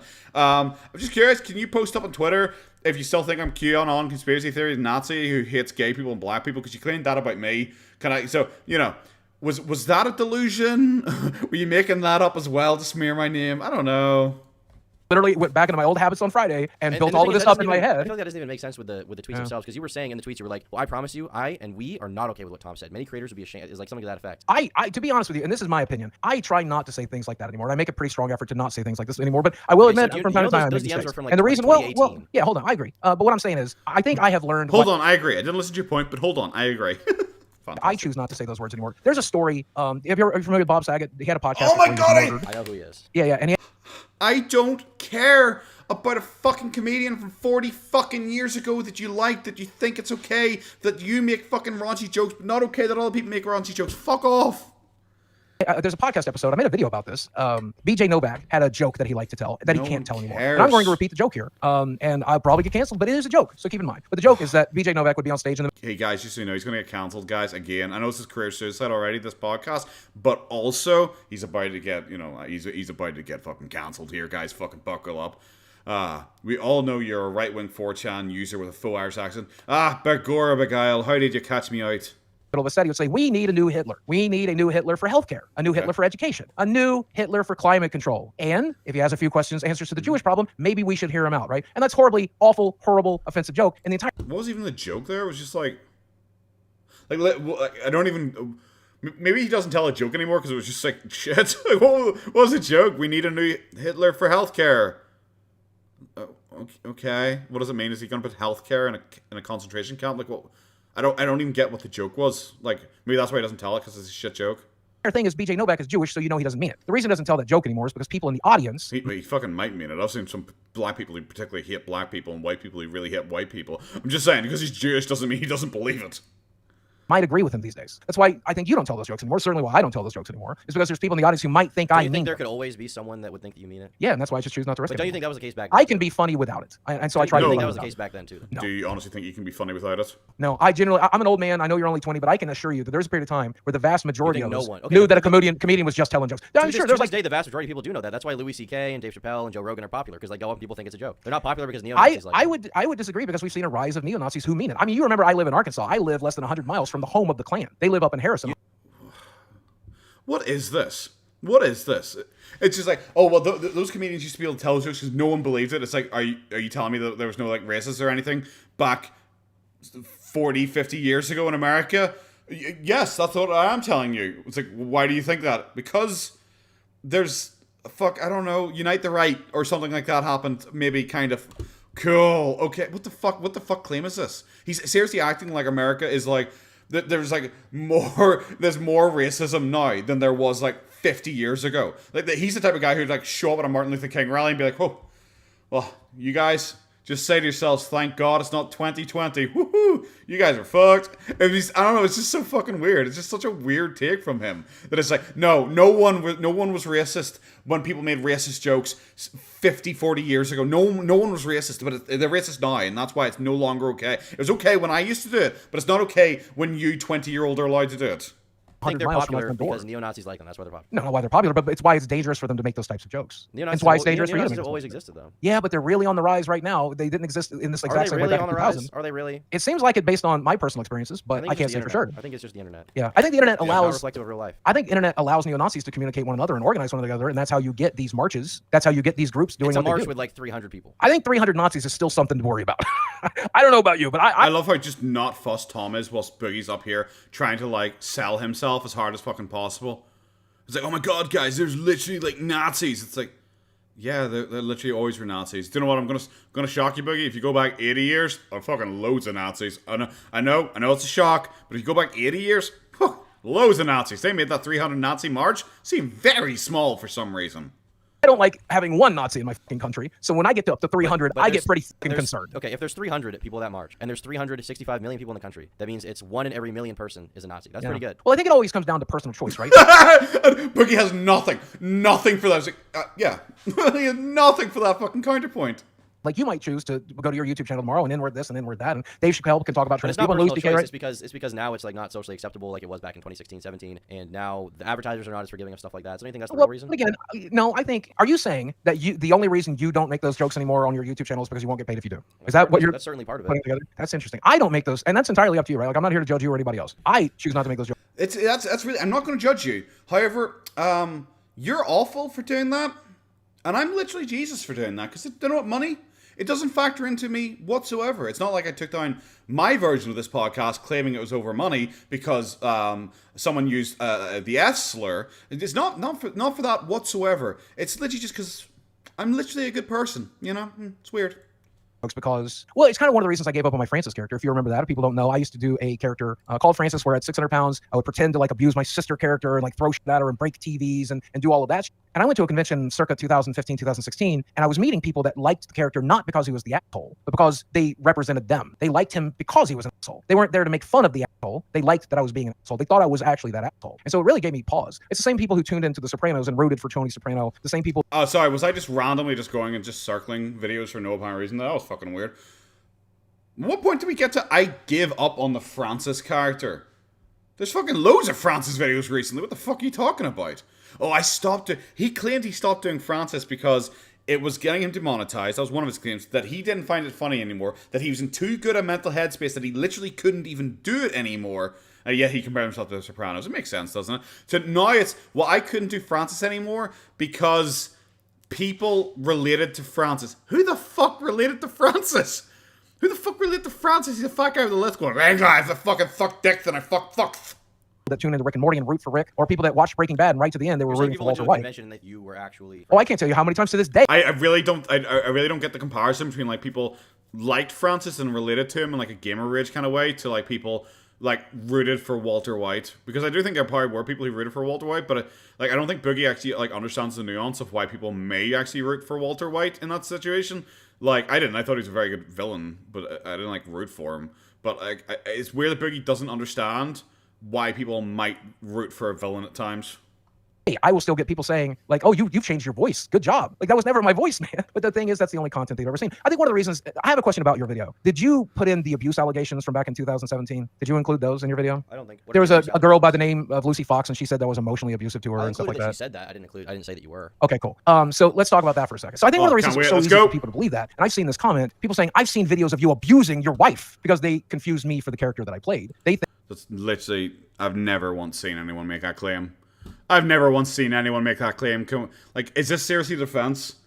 Oh, well, the problem is people think I abused that woman who came out and said I abused her in real life. Not because she came out and said that I abused her in real life, whilst also not naming me. So it's not like it was blackmail like Boogie weirdly claimed it was, like, because she didn't actually name him. It's kind of shitty blackmail if you don't name the person in the blackmail. And also it's not really good blackmail if you play your hand immediately, like, because that's not how blackmail works. Blackmail will be like, oh, if you don't pay me this, I will then do this, which is also, by the way, a crime, and Boogie could have got her arrested for that if that is actually true and that is actually what was happening. So it's kind of like bit all over the place, doesn't fucking make sense. But his argument's like, oh, people only believed it because I play Francis and I shouted at a woman whilst I was playing Francis. It's just like, no, when people talk about Francis and you like being weird and abusive, is after you and your wife split, you were like destroying an effigy of her, screaming, I made you, and this is how you treat me. That's weird as fuck. It doesn't look good. That's what people talk about, not like, oh, well, did you know when Francis Ruins Christmas 2014, he said, fuck you, titty face, to Des off screen, and people just assume that's real? think that the footage of me throwing Pokemon dolls at my wife playing the sister character was me actually abusing her. I mean, so I think that's I'm one of the sure reasons people. Literally, no one's claimed that. Audience think that, but that's ultimately like those people are forgotten. Yeah, I mean, it comes up every once in a while still in my comment section, and I don't know if they're trolling it's like or not. A random comment. Like I get random comments all the time saying that I'm people's long lost brother and how we're gonna be reunited. Yeah, you get schizo comments from people. Yeah, you legitimately do. Like you get random fucking comments every once in a while. Even I get fucking random comments. I get fucking random ass fucking DMs and shit like that. You get around. I'm tiny and I get random comments like that. So like if you like, there's no way Boogie reads all his fucking comments because it's too many. I don't even read all my fucking comments. Like, unless Boogie is actively seeking them out or just plainly making them up. Because, like I said, I don't see them. I don't buy this. I don't buy this that one random person shows up and goes like, "You beat your wife because I saw you once whilst playing Francis throw a Pokemon plushie at her." It's like, I don't buy it. Does that not bother you? Does that not scare you? Because it scares the shit out I of me. saw the convention story from iDubbbz. Don't know what Strange Coast. Yeah, I actually hadn't thought about that. You're 100% right. The people coming up to me saying, "Oh, I relate to Francis," and after that I hated my fan base. It's like that is literally the iDubbbz story. How'd I miss that? I didn't get to the bit in the True Geordie podcast where he takes fucking Logan Paul's story again with the fucking the Tunnel Brothers, whatever the fuck it's called. I didn't get that bit again. I'm sure it's just as cringe, but yeah, he does like to steal people's stories. And I will think about one of those types of comments for days at a time. I've always been afraid, like one of these. What's my favorite potato-based dish? I like Dauphinoise potatoes. I do like Dauphinoise potatoes, or like do like French fries count because I like French fries and they're technically potato-based. Chris was going to show up at my front door, and one of them did, and because they thought that was okay to do that because they had, depersonalized. I mean, also, I think Frank thought it was okay to do that. I don't know why you would have done it otherwise. Funny. I think it was a not great thing for anyone to do, even if it was to someone like me. I agree with you, but I don't think he did it because he thought it was socially acceptable or he thought you deserved it. He just thought it was funny and he wanted to do it for views, and it got him views. Yeah, it did. To this day, if you Google his name, I think a picture of me is one of the first things that comes up. So I don't know if that's the type of legacy that I want to leave, but I saw him in the fish tank recently. The fish tank was excellent. Oh, and the moment where he was like talking to Airsoft Fatty, I was like, man, maybe I'm wrong about this guy a little bit. I mean, I'll never have the opportunity to act on that. But his like heart to heart with Fatty, I was like, maybe I'm a little bit wrong with this guy, but whatever. Imagine saying like, hey, I saw Frank Hassel talking to someone on the fish tank, and maybe I was wrong about him. Maybe he's actually a good guy. When you literally said like he was coming to murder you and rape your dog and rape you using your dog as a condom, and you felt so much that you needed to take a gun out and threaten to murder him, and you're like, hey, maybe I was wrong about him because I saw him on a live stream and he was kind of cool once. So maybe I was wrong about him. That is such a weird claim. Like, imagine changing your opinion. It's like if, like, I don't know. It's like, like watching the Boogie boxing thing, where I was pretty, like, positive, actually, about it, when, like, everyone else was like, no, fuck him, he's still fucking terrible, look at him, he's terrible. And I was like, you know what, no, credit to him, I actually want to give credit to him. I didn't come away from that being like, you know what, Boogie actually got in the ring, and he kind of pretended to box a little bit. Maybe I was wrong about him. I'd never felt that because that's just like not a normal thing humans feel. It's not like you would just totally change your opinion like that because of like one thing. I find that fucking bizarre. But going back to those abuse allegations, right? Do you believe that I was emotionally abusive to this girl or any girl? Is that something that you genuinely believe out of curiosity? I have no idea.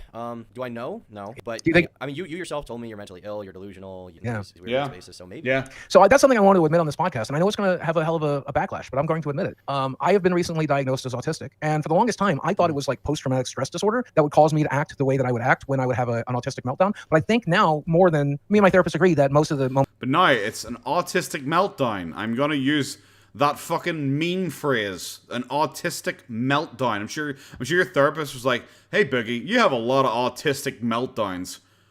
Christ all fucking mighty. He's not autistic. He might be autistic. Honest to God, just the way he acts. It wouldn't surprise me if he's autistic. It's just weird that he used it as a defense before he was actually diagnosed with it. And then he fucking like came back and claimed that it was not actually a diagnosis, but it was a diagnosis, but maybe it's a diagnosis, but they talked about it. And now it's like, well, guys, I always used to blame my PTSD for everything bad I used to do. But now, guys, it was actually my autism. So it's even more acceptable that I did bad things. It's like, I like that Tom wouldn't get pinned down. Like Boogie was trying to, well, do you think? And Tom didn't say, no, I didn't. I wouldn't think that, but Tom didn't back down on it. Tom's like, I don't know, maybe. Because that's my opinion. Do I think that Boogie has definitely been abusive and like beaten women and stuff like that? No, I don't think he definitely has fucking like punched women or anything like that. Do I think he's probably abusive? Yeah, he probably was. I don't imagine women are like the one holy grail in his life. When he's like verbally abusive to anyone who's like slightly mean to him online, that he makes up and gaslights his fan base. He fucking like lies about what people say to him online. He throws temper tantrums. He suicide baits. Do I believe he does that to everyone else constantly, including his friends like the Quartering? So much so that the Quartering felt the need to do a welfare check on him. But with women, he's like, but no, I shall never once do anything negative to a woman that could be considered abuse. No, I don't fucking buy that. It's actually unbelievable that he would like be like weird with everyone else, but not with the women in his life. I've had that have been anything that could be even remotely close to abusive would be having an autistic meltdown. And what those look like. And that girl did see this one day. It's me begging her to leave me alone. Please just leave me alone. Please stop raising your voice with me. Please stop raising your voice with me, guys. I was having an autistic meltdown because she was shouting at me. I'm gonna say this, guys, and it's gonna come back on me hard, guys. But literally, I had an autistic meltdown because she was like shouting at me because I had asked her to stop raising her voice at me, and I was like cowering away, going, "Ooh, please don't hurt me, please don't hurt me." I was like, I love even in this fucking ridiculous retelling of the story, he somehow has to add in that, oh, I'm going to cancel for this again. And also, but by the way, I actually was still the victim because she was like being abusive to me. And the only time she saw me in a negative way was when I was begging her to stop shouting at me. Fuck off. Leave me alone. Please leave me alone. Hitting myself in the head. Just leave me the fuck alone. I need you to leave me alone. Please leave. No. It's like someone says, okay, Mr. Irishman, please pretend to be autistic. I'd be like, I hit myself on the head, and I like trains. I like trains. Thomas the Tank Engine. And I start doing like a Rain Man impersonation. Like, that's ridiculous. Boogie is literally playing the stereotype of an autistic person, that he's basically rocking back and forth, repeating himself, slapping himself on the fucking head. It's like, bro, are we seriously fucking doing this? You're like doing like a Rain Man impersonation now that you think you're fucking autistic. That's so weird. Just leave. And in retrospect, I feel that is borderline abusive. And it's something I've wanted to fix. It's something I've wanted to correct. And guys, I think it was borderline abusive. I'm not going to say abusive because I never going to have that soundbite out there, but it was borderline abusive when I was begging that woman to please leave me alone, and I was hitting myself because I'd never hit her. God, Jesus Christ, like, could you have seemed less rehearsed there with that whole fucking story?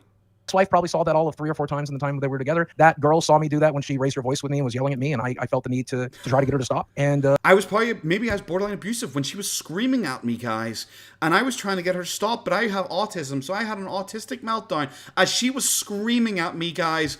Christ, it is so bad. We've changed the Lucy Fox story into just, oh, well, actually, you know what she said? I was abusive to her. Well, the thing is, guys, actually, firstly, I'm autistic. Somehow that just matters. And secondly, actually, she was repeatedly abusive to me.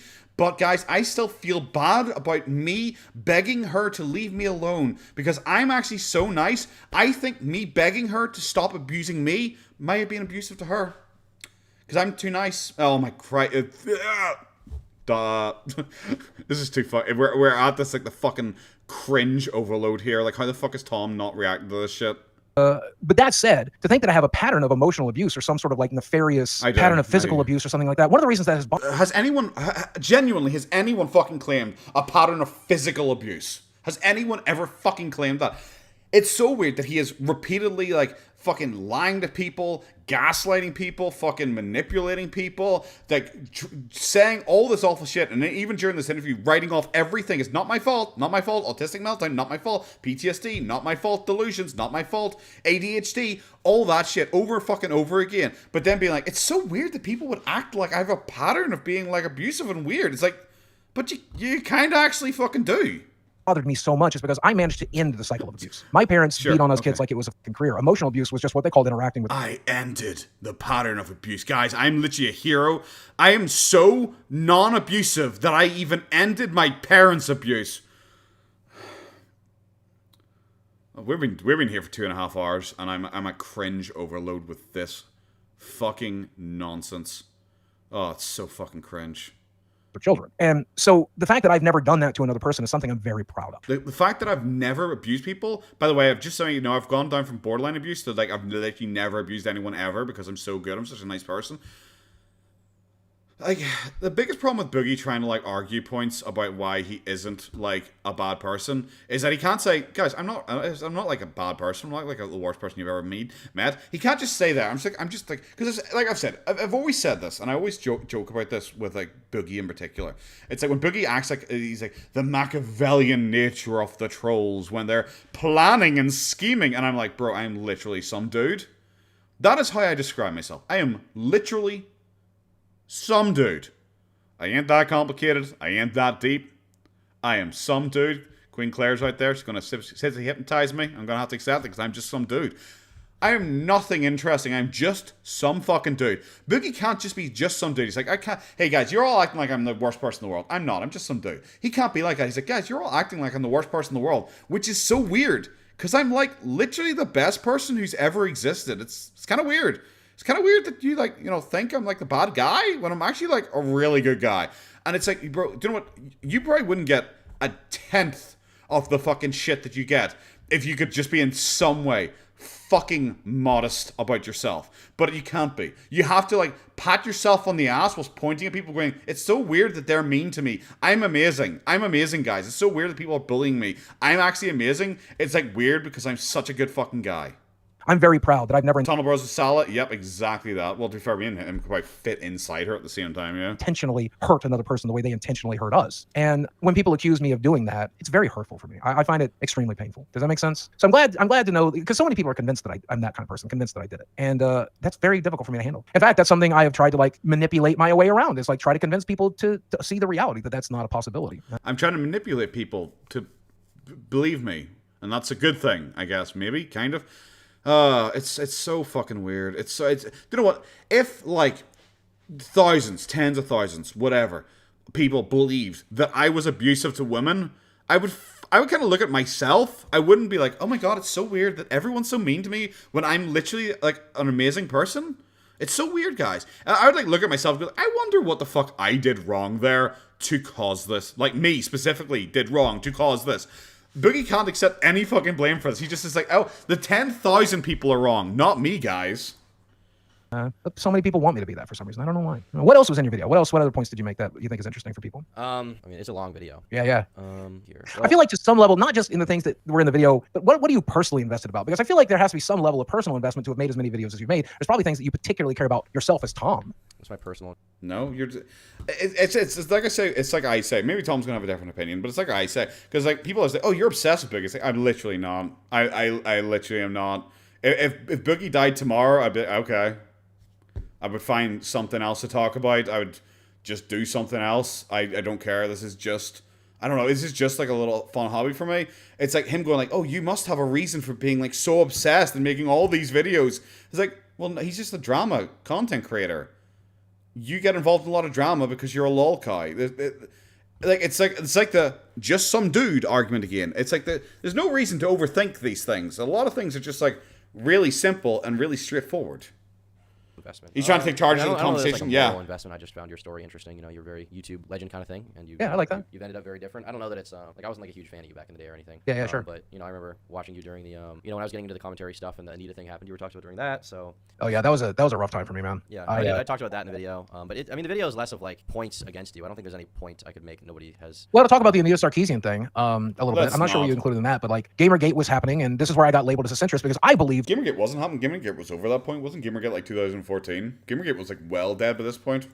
during Gamergate that you could both fix gaming journalism without harassing women, right? I didn't think it had to be one or the other. We weren't going to fix gaming journalism by harassing women. That wasn't going to achieve anything, right? So I felt like we could fix gaming journalism and leave women in gaming alone. And that got me labeled as a centrist. Like, you have to pick a side. Either we hate women in gaming or, you're a sellout piece of shit. And I disagreed wholeheartedly. But that said, I feel like I also miscommunicated that. So a lot of people felt like I was taking the feminist side of things, which wasn't necessarily the truth. But then feminists were mad that I didn't take their side. And so then I got put on a panel with Anita Sarkeesian. And I already had a reputation online as being some alt-right something in her mind. And so she went off. She did, that's not even close to it. She was just annoyed that he didn't give her like a chance to reciprocate. I'm sorry, skipping over that. I really don't give a fuck about the Anita Sarkeesian thing. It's one of his most boring dramas. This is why people call you a fence sitter, because you'll have a very strong opinion one way Yeah. that I think you genuinely feel, and then when someone responds to you, I mean, even if it's a small amount of response, like with your take that people who Jared Genesis. Oh, Jared Genesis is just a bit of a train wreck. I don't think he's as funny. Like, he's just kind of cringe, you know. Where's the pressure from Tom? Because Tom's not here for an interview. Tom was here for like Boogie to like say this was wrong in my video, this was wrong, you're lying. Boogie came into this with like a lot of aggression on Twitter, but then the second they were like face to face, you know, metaphorically, Boogie was like, hey there, I'm a big fan of yours, I really like your content. Like if I would understand Tom being kind of thrown by this, because like Tom has been put into the lead position when Tom was meant to be the one getting challenged, and now Tom has been asked to do the interviewing. I understand why Tom is kind of like, what do you want to talk about? I actually do entirely understand why Tom is kind of on the back foot here. misgender others should be in jail, and then people respond, you'll immediately go back the other way. Well, I didn't think they should be in jail, but I was in favor of there being some level of punishment for purposely misgendering somebody. And I still think there's probably some level of punishment that is appropriate for that. I don't think jail time. Someone? No, for purposely misgendering somebody. If I sat here and started screaming at you, Tom, you're a girl, you're a fucking girl, Tom, you're a woman, look at you, you don't have a penis. Like, that's a verb. Didn't Boogie get accused? I'm not saying accused because like accused makes it sound like a bad thing, but didn't like Boogie like repeatedly imply that I was gay, and that's why I was interested in talking about him, because I'm gay and I'm interested in him? Like, would that fall into the same category Boogie has done with the you should like go to prison and be punished if you misgender someone? Like, because I don't know, Boogie's implying I'm gay, like, because I talk about him, because being gay is a joke in Boogie's head, I guess. I don't know. I just find I just wonder if there's a through line there. Assault, that's messed up. That probably deserves a level of punishment to some degree. In fact, in the United States, verbal assault is punishable by law. So I feel What law? What law is fucking verbal assault? Fucking verbal assault. It's not just like called slobbering and being a dick. Verbal threat. Okay, this is Law Insider. Verbal assault means an intentional threat by word to do violence to another person, coupled with an apparent ability to do so, whilst creating a well-founded fear in the person that such violence is imminent without subjecting him or her to physical attack. Okay, we have that, but that is not. It's not called like verbal assault or anything over here. But that's like very different. It's like they're very different things. Like misgendering someone or like insulting someone. It's like if someone was like, you're fat to Boogie. Like it's kind of like that. That wouldn't be like verbal assault, because it's a threat by word to do violence, coupled with the apparent ability to do so while creating a well-founded fear that the other person that violence is imminent. So it's not actually verbal assault. Even his own, what he just claimed, is a thing that exists, and why it is like precedent for like punishing people for misgendering. His own example doesn't actually fit in that.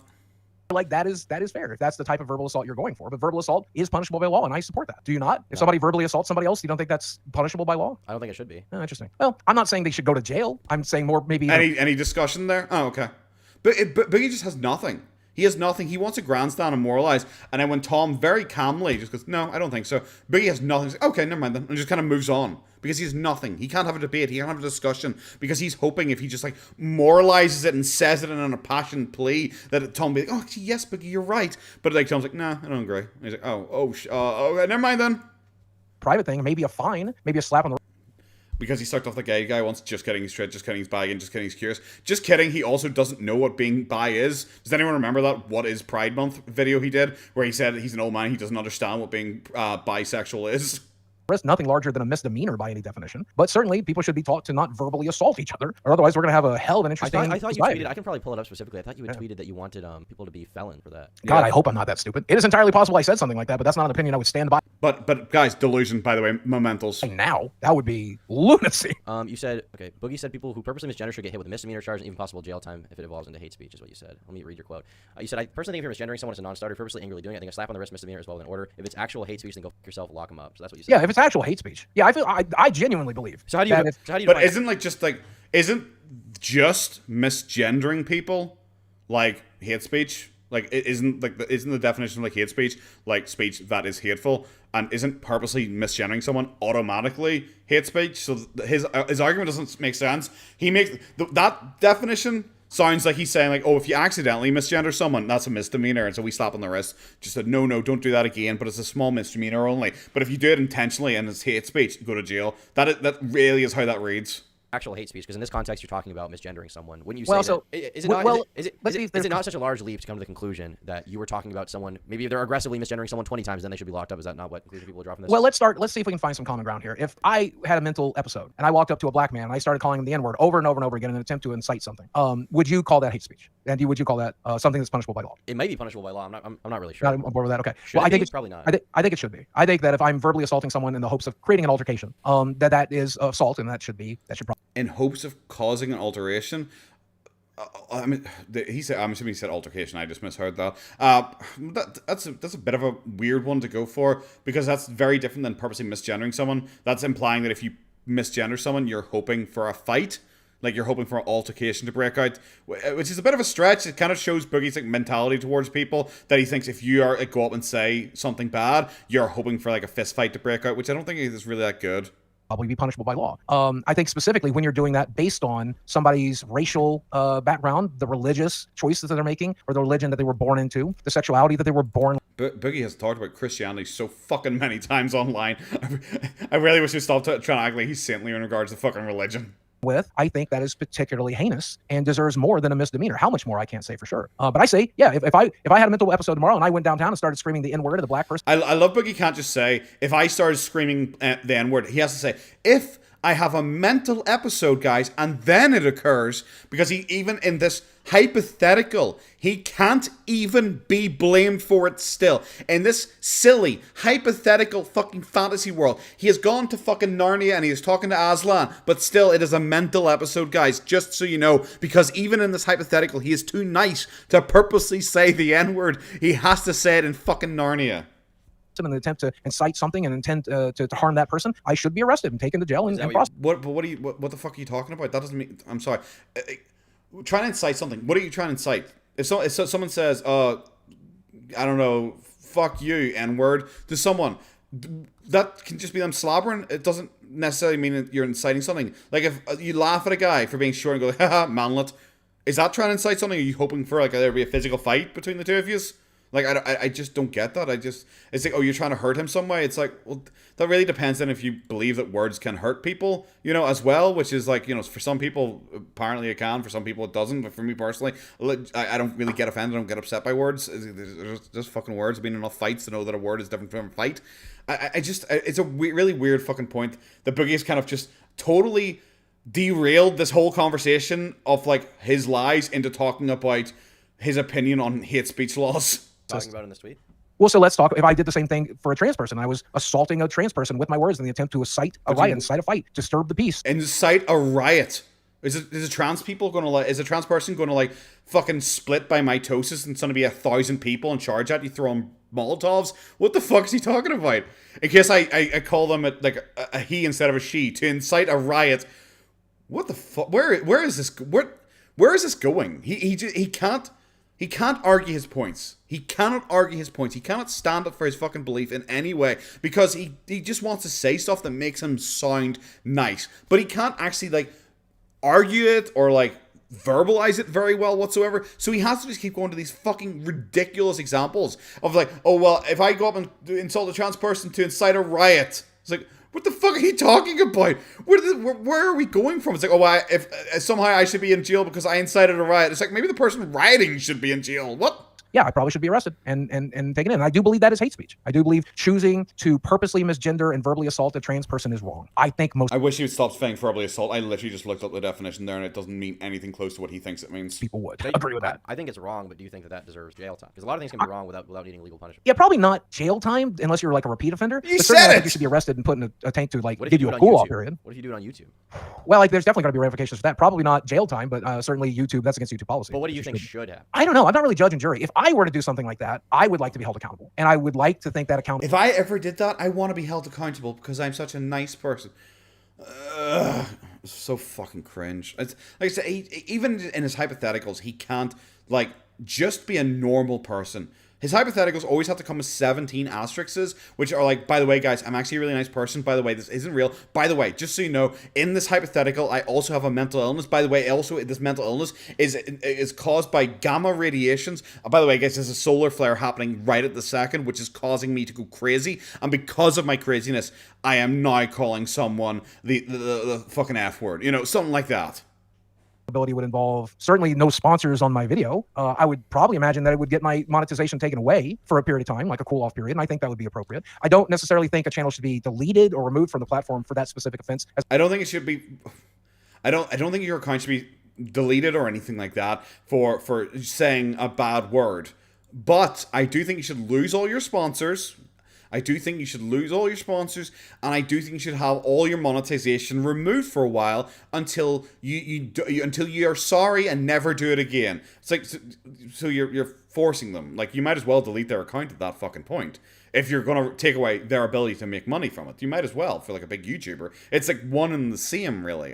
It's just such a weird argument, especially because Boogie's the guy who lost his sponsors after all this awful shit came out about him, but he still cries that he lost his sponsors. Like, it's not justified for him, but he's justifying people should lose their sponsors for saying, you know, a he instead of a she. It's just kind of weird.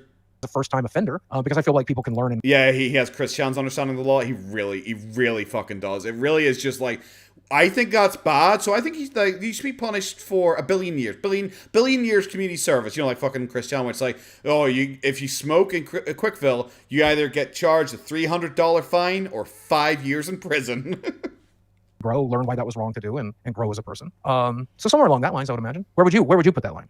If it was up to me, then nothing would happen. But you know, it's not up to me. Yeah. Well, I wonder. So the same way you said there's things that you regret from when you were younger. I wonder if you'll change that opinion as the time progresses, because I've noticed. Frank Castle is a jerk off. I love Boogie's trying to, oh, well, as you get older, maybe your opinion shall change. Maybe it will, but I think it's just cringe, the idea, like, as you get older. Because isn't it like the general stereotype, actually, when people get older, they get, like, more conservative? Like, isn't that, like, the general, like, polling consensus? Last time I looked at the polling consensus in any way, I thought the stereotype was generally the older you are, generally the more right-wing you are. A lot of people in my generation that I was born around were very conservative, and I even was a registered Republican when I was 18 years old. Yeah, but also you claimed that at high school you and all your friends beat up anyone who was homophobic, transphobic, or whatever, because you were all so accepting. So it doesn't make sense that you're now using this as an example of like, well, you know, I'm gonna change your mind here, because when I was very young, everyone was very conservative around me. It's like, oh, weird, because earlier on you're arguing everyone was really progressive around you. Fucking pick one, Boogie. But then I began to realize like what the social aspect of being a conservative was for me. And I started voting off of not financial issues, because I still think I'm a financial conservative to some degree. But socially, I'm a bit of a liberal, more a libertarian than I think a liberal. But as I've gotten older, I've gotten more liberal. I don't give a shit. If you want to put on a dress tomorrow and tell me you're a woman, I don't care. You're a woman. I'll use whatever pronouns you want. I don't really care.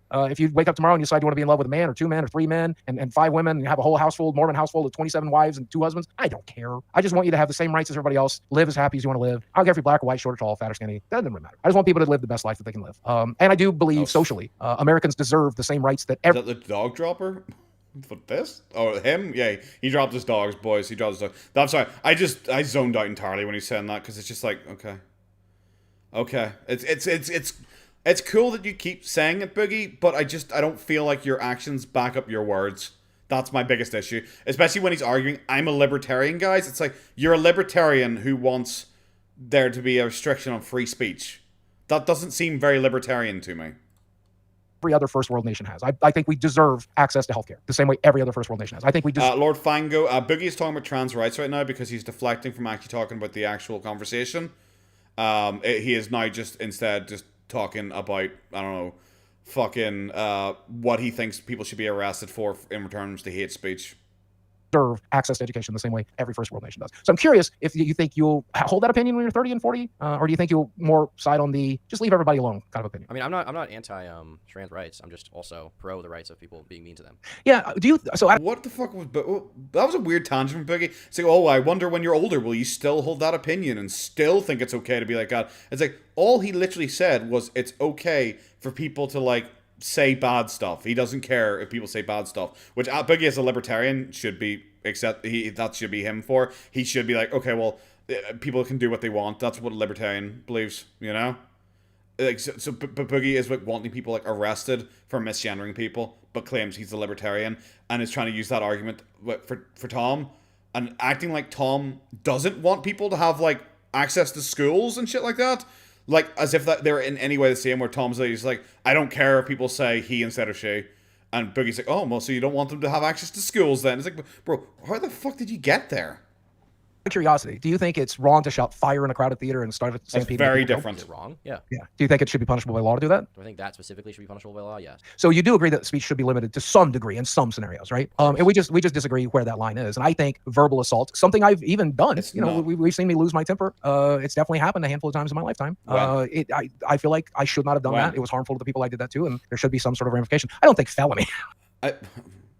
Well, you want the people. You want. I love he's laughing. It's another thing. Felony. Felony. Bro, you're the one who said put them in jail. You're the one who said put them in jail, bro. What the fuck? Why are you laughing at itself? You're laughing at this stupid idea. It was your fucking idea, bro. I love he's saying, like, guys, I have verbally assaulted people before. It's like, bro, you pointed a gun at a guy's head. You've been done for aggravated assault. It's a bit different than verbal assault. It's not illegal to shout fire in a crowded theater. I have no idea. I don't know.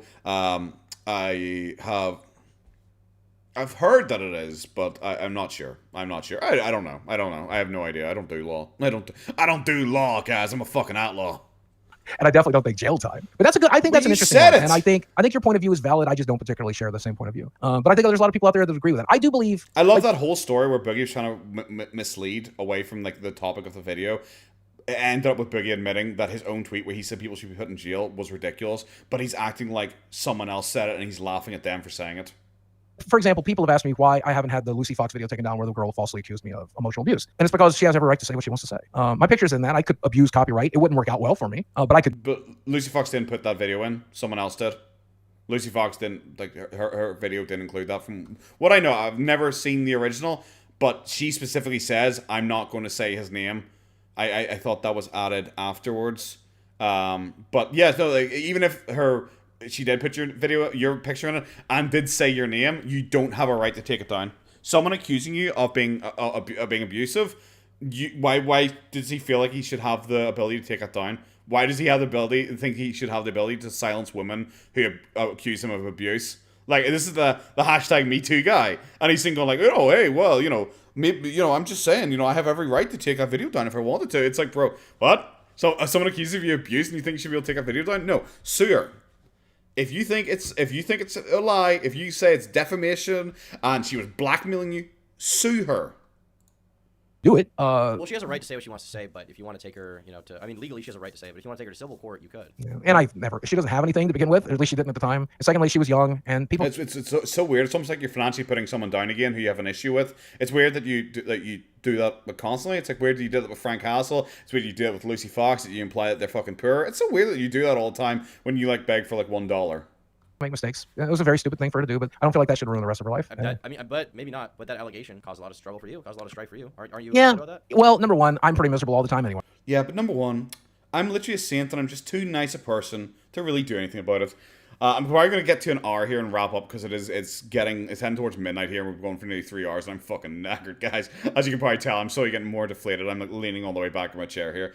But I'm probably going to go to an hour in this video and then maybe next week we'll pick up again. We'll finish it off and maybe watch another video or so. But we'll finish this one off here. So it wasn't a huge hit. Secondly, I felt like after watching the video, anyone with a brain is going to see what she's really upset about. Is that the $10,000 or $12,000 she got in that 3 months wasn't enough. She wanted twice that, 3 times that. She wanted to live in my home. She wanted to have all of my money. She wanted to live in my home and have all my money. Didn't she literally say she wanted to leave? Like literally say, She wanted to leave his house so she could go home and earn money. Isn't that literally what she said? What the fuck? He's so weird. He's so weird. He makes it like, no matter how bad a story the other person says, he always makes them believable because he is so bad at trying to smear people. He is so bad at trying to like tarnish people in your eyes to make himself more believable that he always immediately makes them believable. Literally, someone could come out and say the Earth is flat, and I could be like, "Well, that's stupid." And a Boogie could come out and say, "That person, he thinks the Earth is flat, and he probably sucks goblins' dicks." And I'd be like, fuck, maybe that guy actually had a point. Maybe the Earth is flat. That would just be my natural reaction. Boogie doesn't pay sex workers. Apparently not. He only paid apparently 12 grand in 3 months, which is weird because that was only 3 months, and Boogie claimed he spent 100 grand in 2 years. The math doesn't really fucking match up there if it's 12 grand every 3 months. Have access to everything. She would even bring up, when I move into your house, this is going to change. I'm going to get rid of all this nerdy shit. And I'd remind her, like, you're never moving in. Like, this is not the kind of arrangement we have. She's very upset at those types of things. But that's weird because you literally claimed that she was your girlfriend. It's so weird. I'm sorry. Like, what is with this? What is with it? What girl decides to get with Boogie and be like, "Hello, Boogie 2988, YouTube legend who is known for being a big fat nerd who screams and is big fat nerd and has lots of nerdy stuff. Just so you know, I hate nerdy things and I shall burn them to the ground." It's like that doesn't even make sense. It doesn't, like, Tom's yawning. I feel him. This story is so silly. He can't even make it slightly believable. Like, oh, she wanted to destroy my toys. It's like, bro, what the fuck are you talking about? So I feel like anybody who watches that video, hears her make one claim of emotional abuse and spend 9 minutes complaining about money, they'll know what she's actually about. And I think most people do. Yeah, it's almost like she was a sugar baby and you weren't paying her well enough. And she wasn't happy about that and wasn't willing to put up with your shit for the little money you were giving her. That's what it comes across as. Nothing else. Not that she wanted to steal all your money and move into your house and throw out your arcade machines. Like, what the fuck are you talking about? It came across that, like, she's a sugar baby. She puts up with weird, creepy guys for money. You were weird and creepy, but you didn't pay her enough money. That's how it comes across. Okay, there you go. I guess you don't need to take it down. Yeah, I mean, it's done irrevocable harm, and I hate it to see you bring it back up. But I think if it seems like your video, and this is something I've seen you do, so it makes sense. It was more of a historical thing. It wasn't a personal vendetta. You were trying to draw a conclusion. You were just kind of going over the history of some of this stuff. Bro, you literally said, where is it from? It's like, now he's like, oh, well, your video actually seems quite fair and quite balanced and all. You were calling him a fucking racist earlier on. You were saying that he claimed that you were never abused. And I was like, you just seem like a historian. You seem like a historian being very fair. Right? I mean, there definitely is a conclusion. I think the conclusion is that you have a very bad habit of, when something goes wrong, you tend to kick yourself in the foot, or when something goes right, you tend to fumble it. Like the end of the video with the whole crypto thing, in which case you made a bunch of money, and then you foolishly began believing that somehow you were educated on crypto, or you could keep investing, and then you lost it all. Can you hold on a second? Okay, it said it wasn't recording, and I panicked, but it was. Okay. Whoo, holy shit, because we have such good here. Okay, I've hit record again. It is recording again. So you mentioned the crypto loss. Yeah, that was a very stupid thing for me. Do you know why I did what I did in that particular instance? Are you interested in learning? Because I think our audience might be interested. I'm at the point where because I know you guys. I'm not sure if you guys will agree with me here because I'm the historian, guys. I'm the Boogie historian guy, technically, I guess, who makes videos on Boogie and stuff like that. But I generally don't because he's so fucking boring recently. But with the whole crypto thing, see the Lucy Fox thing. It was a bit interesting. Got a wee bit of interesting stuff on it. But with the crypto shit, and just like the Nina Sarkeesian thing where I just muted it and just kind of let it play for a while because I just don't care. The crypto thing is exactly the same. The crypto shit is exactly the same where I just don't care. I don't care to hear another one of his opinions on it, another story about it, another twist to it. I just don't care anymore. I don't care about his crypto nonsense. I just don't care because none of it is believable anymore because he's changed the story so often. So if this is just about crypto, if this shit is just another thing about crypto, and it's that crypto until the fucking minute mark, I'm probably gonna, I'll probably just skip through and we'll finish it at the hour long mark. Sorry, because I just don't care about his fucking nonsense crypto story anymore. It's boring, it's fake, it changes routinely. He always thinks he's got people in a gotcha moment because he's always changing the story, and it's just honestly keeping up. It's like the begging video got for me. back in October, November, where people are like, oh my god, it's such an interesting thing because of the begging video. And it's like, not even anymore because he changes it so repeatedly. It's actually kind of boring now because if I wanted to catalog it, it literally would be daily updates on what the story's changing to, and it's the same with crypto now. It is not even interesting to keep up with because all you need to know is he lies and he changes it constantly. I believe the claim is that your friend, I think it was McJuggernuggets, gave you advice or something. Yeah, so I had like Don't care. just like dwindling. Don't care. Isn't that in a month? Don't you get like 70, 80,000 if I had to guess then? Don't care. Gave after everything, right? And so I never made the kind of money you guys never made. The most I ever made in a month was about first Cool. years, 24,000, right? So just my Cool. It's very like kind of low effort, low energy stuff. And I understand what you're saying. You know, you don't necessarily have the time for everything. Yeah. But you know, I think you have the time to put in a little more work to the videos, to maybe try and write some videos, to maybe try and edit them a little better, to make the thumbnails better, to make the titles better. Like I think there's you have always time for that. there's always improvements to be made. And if you look at my content just a year ago, I think the content I'm making now is definitely more interesting and more palpable with better thumbnails. If you go back 2 or 3, Bro. Is it? Would we say this is better thumbnails? This was weird. a selfie of him looking like a fucking 70-year-old man. A screenshot from something else. A shark face over a screenshot from something else. Like a screenshot. Like literally, like, are these good? Are these any good? Remember when he went through this phase where he tried to make them all look the same, and he tried to like add like a yellow background to all of them. Did that, and he did it for like 2 weeks, and then he just decided not to anymore. I guess. They look crap. But yeah, I think I'm probably gonna finish there. I think we're pretty much donezo's here. I am ungodly fucking tired. We are at exactly 1 hour in, and I think we'll maybe pick up a little. I challenge Boogie to a charity football match or the S word if you're American. Lates, is it just you against him? Is it just you against him? Because I think he's got you beat. Because he just needs to sit down in fucking nets, and you're not getting that fucking ball past him, sir. Boogie can't even clickbait correctly. He can't. Like the new one where he's like, I'm gonna poop myself or something. I almost pooped myself at Five Guys. It's just like, oh, okay. It's just cringe. I guess you're just making yourself look fat and eating a burger. And then, like, obviously trying to clickbait, like, you look stupid and weird, but then trying to act like it's like, oh my god, guys, it's actually such an authentic video because it's me showing the truth of what fat people eat like. And it's like, okay, cool. You gotta pick our team. It'd be around if you was in goals. Exactly.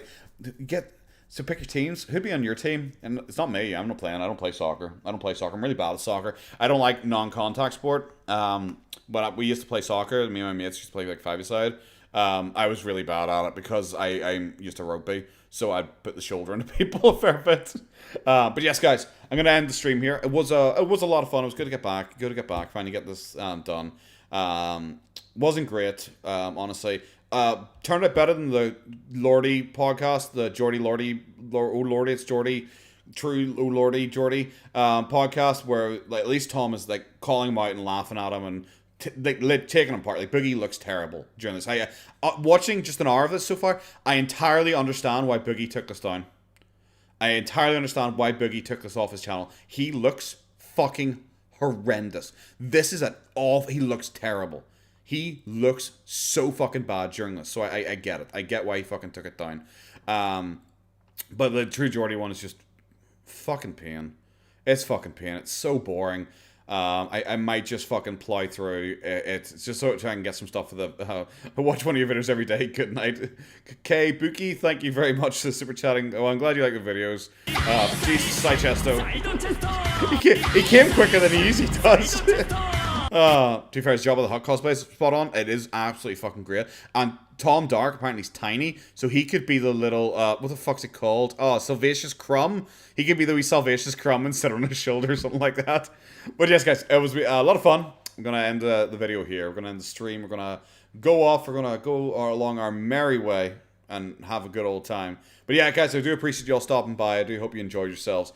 Yes, take care of yourselves now. Side of Chesto, boys. Bye bye.